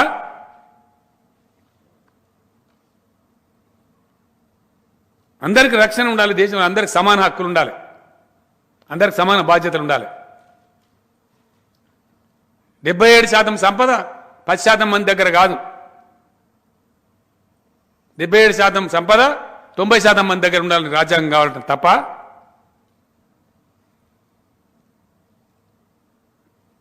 అంతర్జాతీయ ట్రక్కు స్పీడు రాయి నీకు దమ్ముంటే. అంతర్జాతీయ ట్రక్కు స్పీడు 105 కిలోమీటర్లు. మన దేశం ట్రక్కు యావరేజ్ స్పీడ్ 48 నుంచి 55 కిలోమీటర్లు. మన దేశంలో కూడా హైవేస్ రావాలి, పెరగాలి, ఇన్ఫ్రాస్ట్రక్చర్ రావాలి. మన దేశ ప్రగతి కూడా 105 కిలోమీటర్లు పోవాలని కొత్త రాజ్యాంగం కావాలంటున్నా తప్ప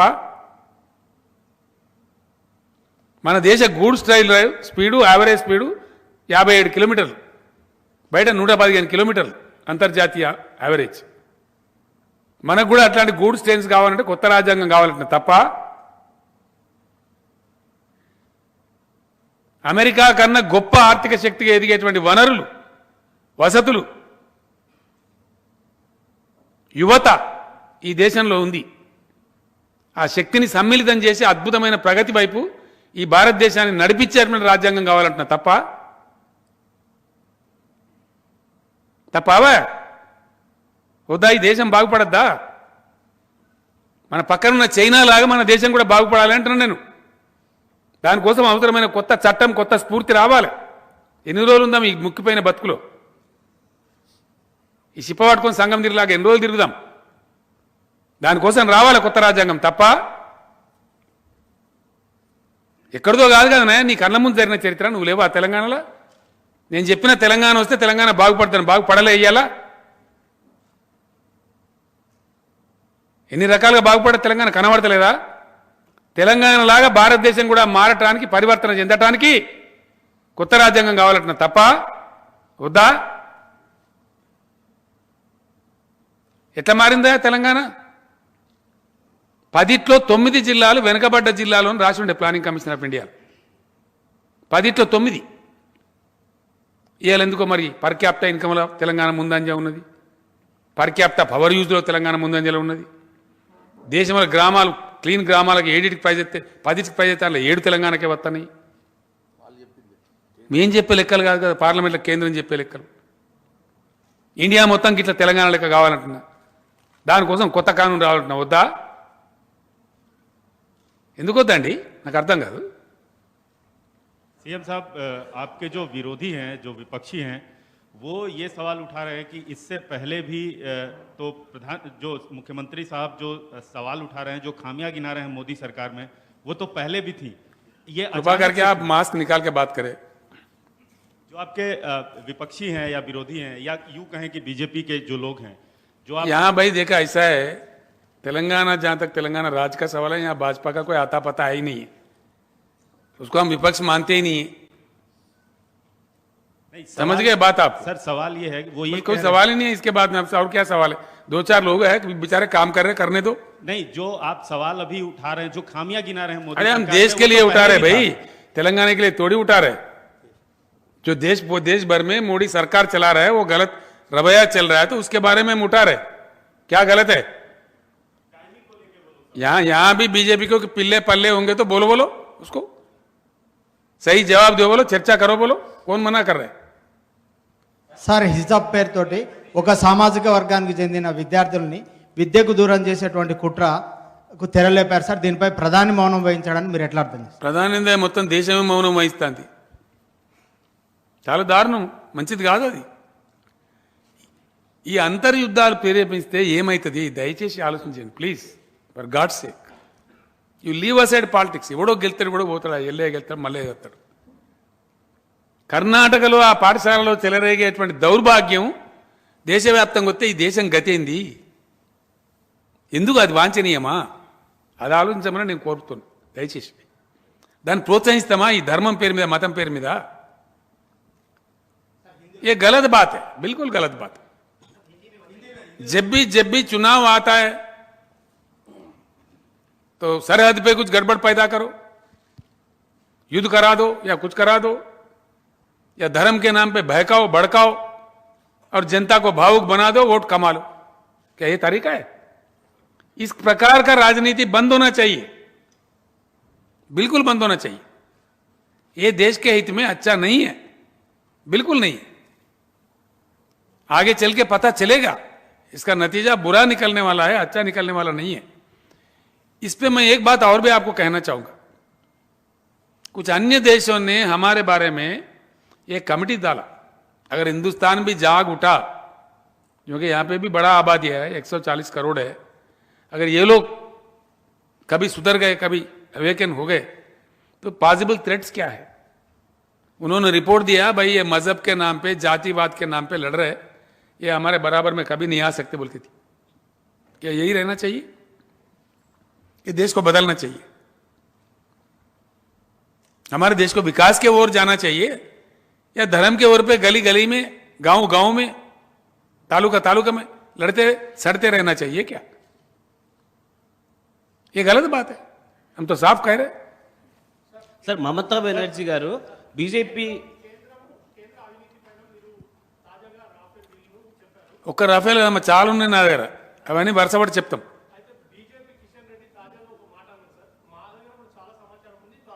ఇవ్వవద్దన్నారండి. Most welcome, most welcome. మేము 100% చెప్తున్నాం కదా, మోస్ట్ వెల్కమ్. నీ సమాచారం కాకపోతే నువ్వు దునియా చేసుకో, నువ్వు పిల్లి మొగ్గలు వేసుకో, ఇవ్వలేద్దంటుండే.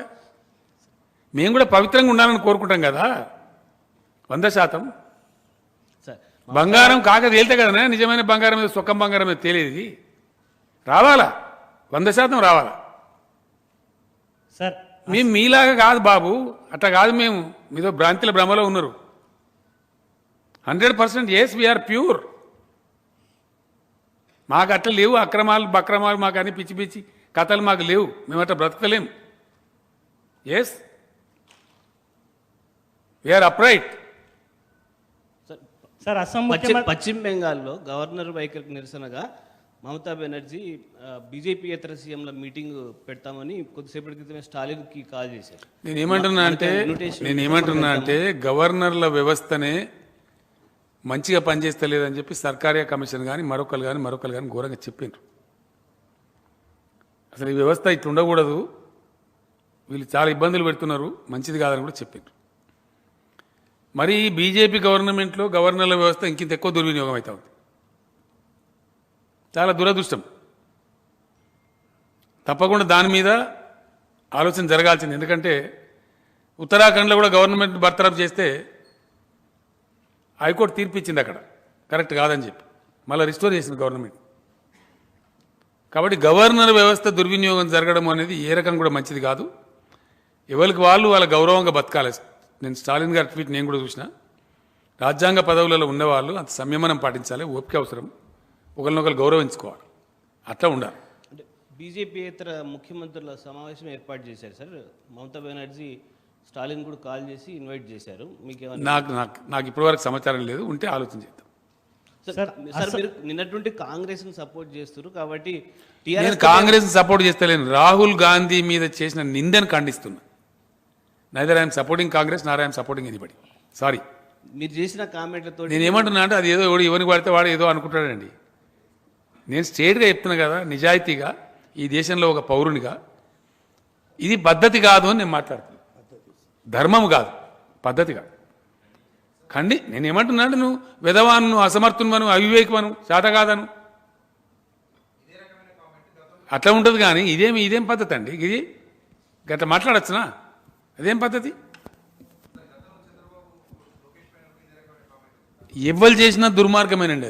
అది ఎప్పుడు చేసినా ఎవరు చేసినా అది పద్ధతి కాదు. రాజకీయాల్లో అనుసరించాల్సిన పద్ధతి అది కానే కాదు. అది ఖండనీయం, దుర్మార్గం. దాన్ని సహించడం అనేది మన దేశానికి మంచిది కాదు, మన సమాజానికి మంచిది కాదు. సార్, ఇదే విషయం మీద బీజేపీ వాళ్ళు అంటున్నారు, తెలంగాణ ఉద్యమం సమయంలో కేసీఆర్ కూడా సోనియా గాంధీని అవమానించే విధంగా ఇండియాలో ఇటలీ బొమ్మ అనే ఇట్లా నేను ఎవరు మాట్లాడలేదు, నేను అసలు మాట్లాడలేదా బాబు. నాకు ఆ భాష రానే రాదు. నేను హార్ష్గా మాట్లాడతా. కోపానికి వస్తే ఉన్నదన్నట్టు చెప్పడానికి గట్టిగా మాట్లాడి చెప్తాం. కానీ ఈ దుర్మార్గమైన నిన్న అస్సాం ముఖ్యమంత్రి మాట్లాడిన దుర్మార్గం నా జీవితంలో కూడా నేను మాట్లాడే అటువంటి అవసరం కూడా లేదు మాకు. అర్థం కాలేదండి. ఆమెకి ఎందుకు? ఆమె నిన్నగాక మనం మంచిగా గెలిచింది ఆమె. సార్ ఇక్కడ sir I'm Ravikant Reddy from the Hindu sir. మీ స్పీచ్లో ఒక మాట అన్నారు, this country will not survive if BJP continues అని. This country will not survive if BJP continues to be in power. This country will be ruined.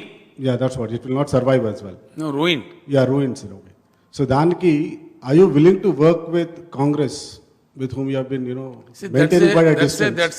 See, I cannot predict anything like that. All forces have to unite and shunt out BJP. इनको भगा दो पहले, बाद में जो होता, process में जो होता, कौन किससे काम करता, कौन क्या काम करता, वो बात अलग है. Please understand, right, Mr. Ravikant, I think you are a senior journalist, please understand. इसमें से ఈ చిల్లర రాజకీయాల నుంచి అర్థాలు తీసి వీనికి వానికి ముడిపెట్టి వానికి గాది కాదండి. నేను మాట్లాడే చాలా పెద్ద బ్రాడ్ ఎజెండా. ఈ దేశం ప్రాసెస్లో ఏమైతే ఎవరికి తెలియదు, ఎవరు ఏం చేస్తారో తెలియదు. ఎవరో ప్రధానమంత్రి కావడం కోసం పనిచేయడం దుర్మార్గం అండి, అది కాదు. No, that should not be the agenda. Yes, ఈ దేశంలో పుట్టినాం కాబట్టి, ప్రజా జీవితంలో ఉన్నాం కాబట్టి, స్పందించే గుణం ఉంది కాబట్టి, మంచి జరగనప్పుడు దాన్ని ఖండించు, నేషనల్ ఎజెండా సెట్ చేయి. ఇవి అయ్యేది జరుగుతుంది. ఎవరు కలుస్తారు, ఎవరు ఏం మాట్లాడతారు, అదంతా జరుగుతుంది process. What will happen, let us see.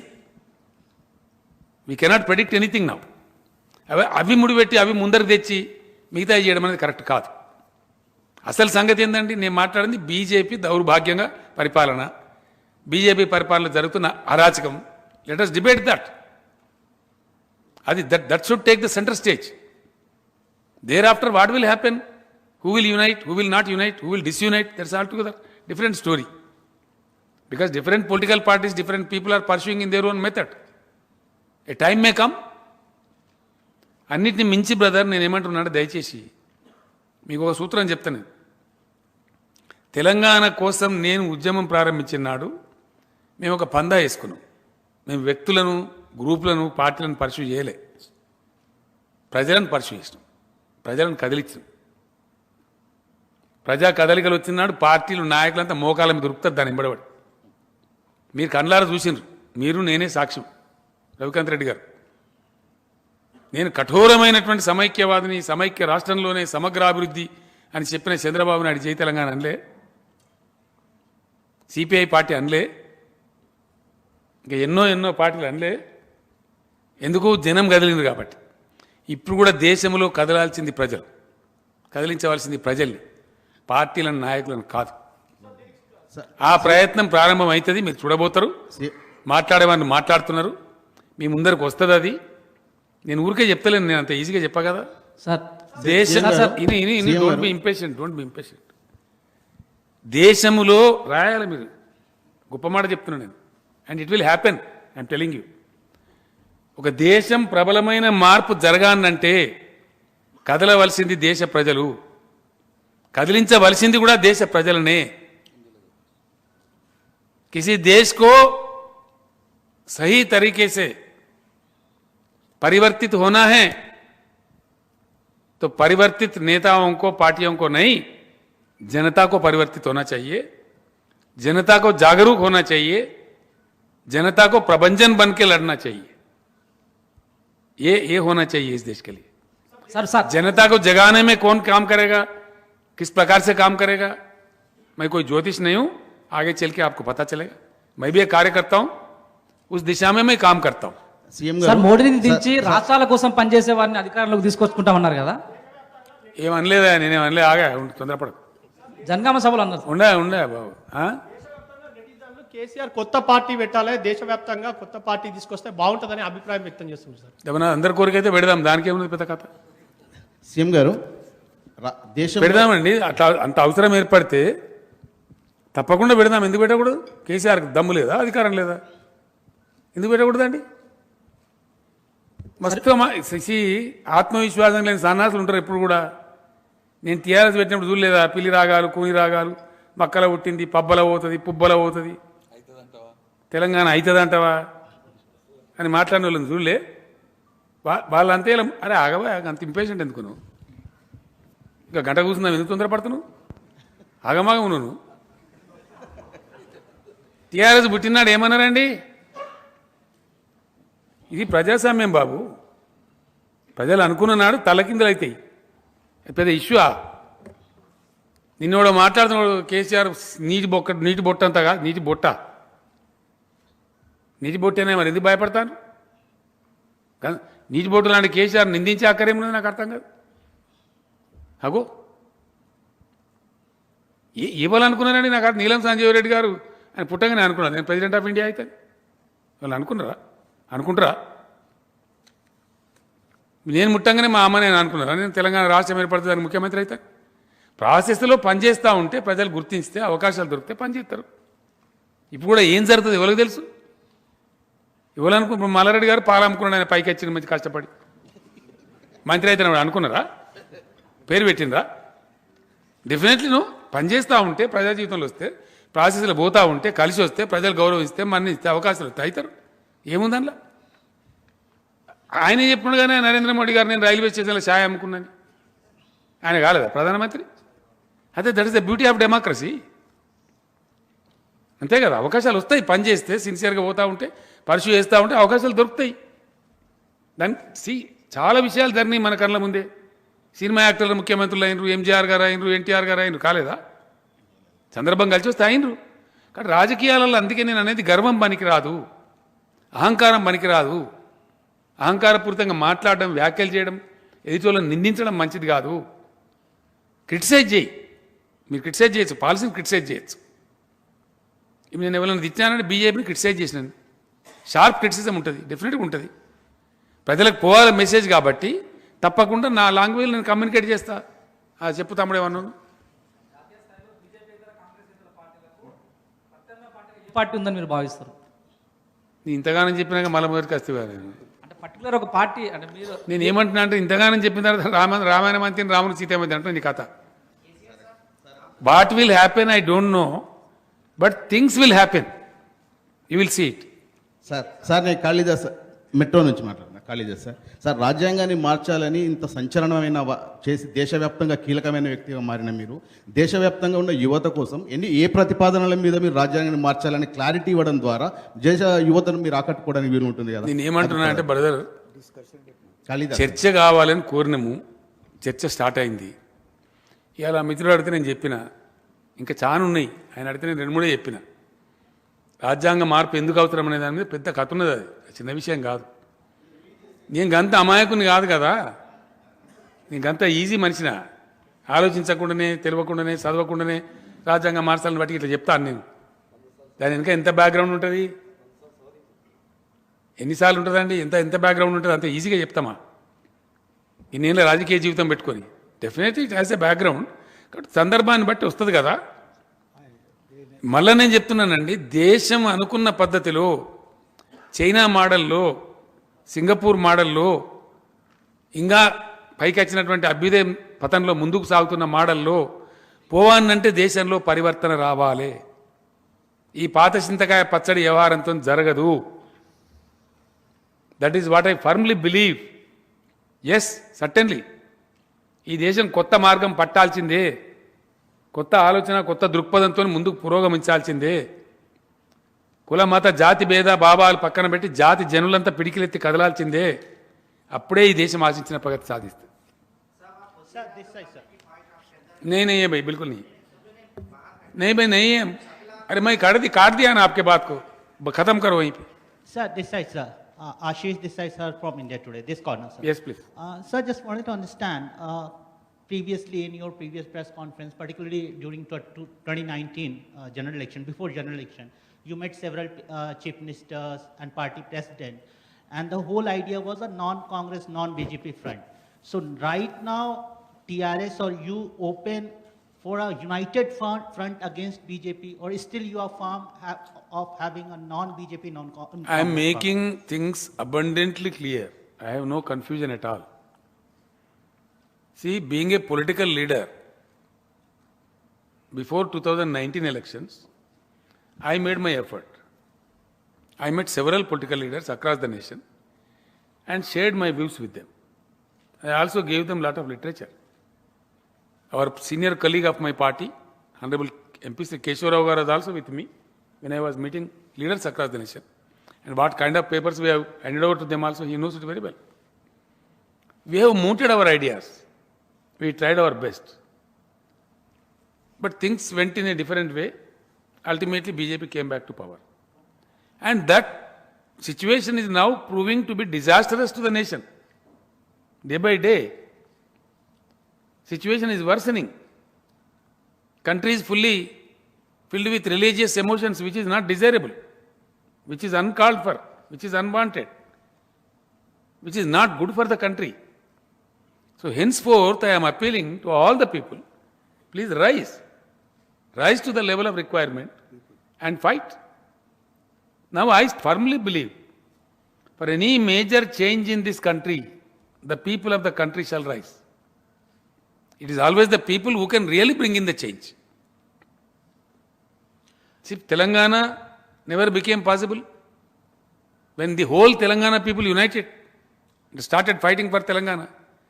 The entire political system has agreed, accepted and delivered Telangana. It is the people of the country who shall now rise. That is the occasion, the time is coming now. You are a senior politician, sir. You worked at national level in state now, currently serving as chief minister. You are ready to lead a front if scenario comes, situation comes. I'm sorry, once again I am mentioning to you, don't imagine a front. People shall become the front. It should be people's front, not XYZ. I told in the public meeting yesterday at Bhongir that Mamata Bahan, she called me. We had a discussion over the phone. She invited me to Bengal, or she said, I will come to Hyderabad, mujhe dosa khilao. I said, most welcome. She may come anytime. We are discussing, it's a big issue. What you are touching is a big issue. There are so many political leaders across the nation.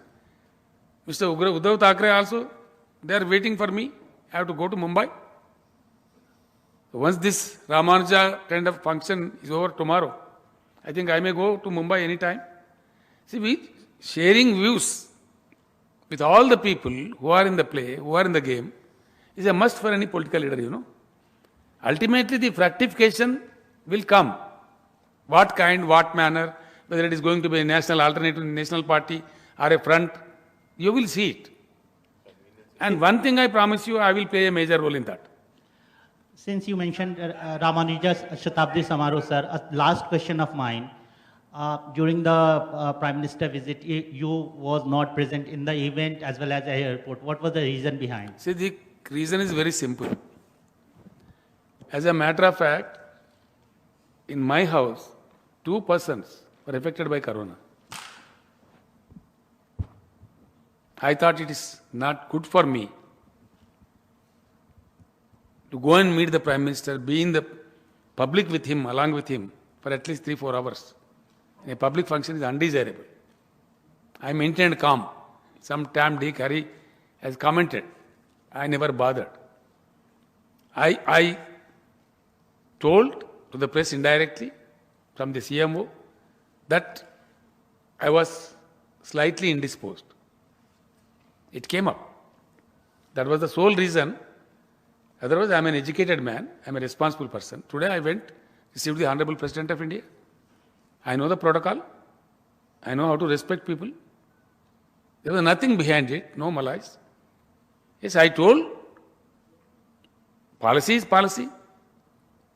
Respect is respect. Protocol is protocol. हर चीज अपने अपनी जगह है. Sir ఇప్పుడు thank you. Sir విద్యుత్ draft బిల్లులో సబ్సిడీలు ఎత్తేయాలని ప్రతిపాదించారా sir ఇక్కడ సార్? విద్యుత్ డ్రాఫ్ట్ బిల్లులో సబ్సిడీలు ఇవ్వద్దు రాష్ట్రాలని ఏమైనా ప్రతిపాదన చేశారా సార్? మీరు అన్నారు సబ్సిడీలు ఇవ్వద్దు. మీరు చదువు రేపు కాగితాలు మీకు ఇచ్చినాక నన్ను ఎందుకు కడుతున్నావు? నువ్వు చదివితే నీకు ఏమర్థమైతే నువ్వు ఆలోచించుకో. సబ్సిడీలు ఇవ్వడం అనేది రాష్ట్రాలకు మీకు ఇచ్చినాం కదండి, చదువుకోండి దయచేసి. అని ఉన్నది భయ్, ఏమున్నదో చదువుకో. ఫైట్ చేస్తున్నారు కార్మికులు, సింగరేణిని రక్షించుకోవాలా. గతంలోనే నేను ప్రతిపాదన పెట్టినా, నీకు అంత ఇష్టం లేకపోతే నీ వాటా పైసలు కూడా కడతామో వెళ్ళిపోని కూడా చెప్పినాం. 49% కేంద్రానికి అయితే వాటా ఉందో, నువ్వు డిజిన్వెస్ట్మెంట్లో భాగంగా మాకు ఏదలుచుకోవడం మేము కొనుక్కుంటాం, మా రాష్ట్రం నుంచి డబ్బులు కూడా కడతామని చెప్పినాం. सर ఆ ప్రయత్నం కూడా చేస్తాం. सर इधर सर मजहब के नाम पे जो सियासत करके आपस में एक दूसरे को लड़ाने वालों को आपका यहाँ से क्या मैसेज है? जो ज़्यादातर यहाँ पर हमने काफी 2 घंटा बता दिया भैया, अभी क्या बता? Right, I have sufficiently answered that. Please please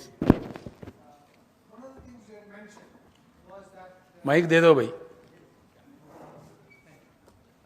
Balu from Deccan Chronicle. One of the things you had mentioned was that there is a deliberate effort. Deliberate? Effort. In the draft bill or the legislation that is being proposed to force states to purchase solar power, right? So, with that being said, will this stand of yours, with this statement of yours, impact any future solar power projects in Telangana? The question is like this, brother. The question is like this. Thank you. The question is, first of all, one should think of providing power to each and every household of India. Shall I say one thing? You also lived in Telangana. You are also a victim of a misrule of the combined state of Andhra Pradesh. Even I was a victim too. We were suffered for 30 long years. What happened? What magic was done by Mr. KCR? Please tell me. 1.5 साल के अंदर जगमगाता तेलंगाना संभव हुआ कि नहीं हुआ? अगर किया जाए, अगर हिंदुस्तान के सरकार दमदार है, मैं कह रहा हूं पूरे हिंदुस्तान 2 साल के अंदर जगमगाता हिंदुस्तान बनेगा. बना सकते हैं. Now I will answer your question. It's a blend of renewable energy and the farm energy. Everybody knows in the country, the power experts know it. We have no sufficient atomic power. We have a bit of idle power, which is not so firm. Depends on the seasonal conditions. The country is totally now dependent on thermal power, which can be supplied 24 hours a day. Now the research is going on. We read among columns that severe research is underway, that nanotechnology is coming. A small battery can supply power to whole of Hyderabad city. If that breakthrough comes in, that is something great. Definitely, search continues for use of alternative fuels. It is proposed in the international conferences. It is proposed in the strategic development goals by the UNO that clean power shall be used, because the emissions which are released in the process of producing this thermal power and any other power, global warming is rising. With that concern, experts have advised to go for renewable energy, clean energy. Effort is afoot. Even Telangana, we had only 10 megawatts of solar power. Today we are at the rate of 4,000 megawatts of solar power. The effort will continue. It will no way hamper. My allegation against the government of India is that they are trying to corporatize, privatize the whole power sector. They are more interested in handovering the distribution companies to the private people. That is what we are condemning. Sir. Malaysian Garu? Sir, here. Some senior journalist is here.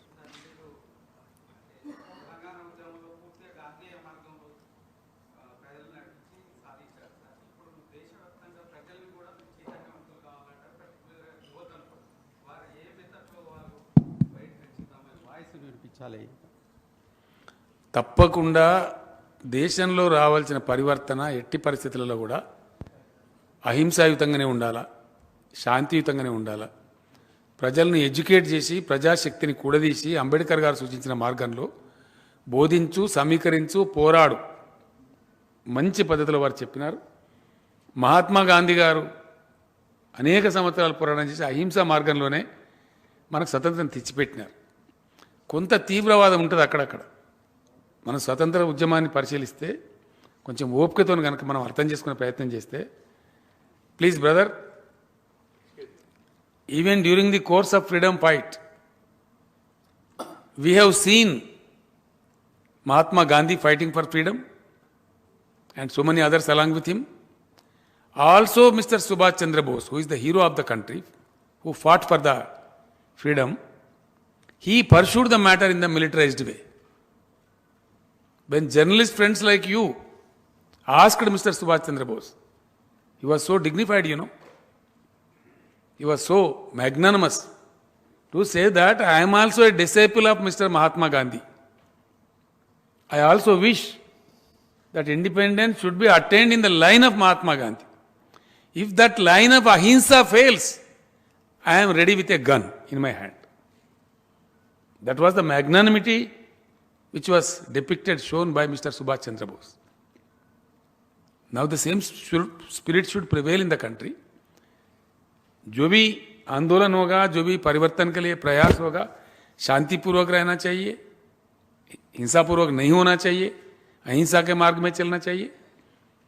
ऐसा देश परिवर्तित हो सकता है, इसमें कोई शक नहीं है, बिल्कुल हो सकता है. इट इज संभव है. Thank you. Sir, Assam CM reacted to your comments and he said, why didn't you question or tweet when Rahul Gandhi asked for proofs for surgical strike? This was his reaction. What's your reaction on that? I couldn't follow. Please, can you? Assam CM has reacted on your comments yesterday and he asked, why didn't you react or tweet when Rahul Gandhi asked for proofs on surgical strikes when he insulted the army and the commander-in-chief? There is nothing wrong with Mr. Rahul Gandhi on asking for the proof of surgical strike. What was wrong? Even now I am asking. Come on, let the government of India show. It is the responsibility. There are apprehensions among the people. BJP makes mispropaganda, false propaganda.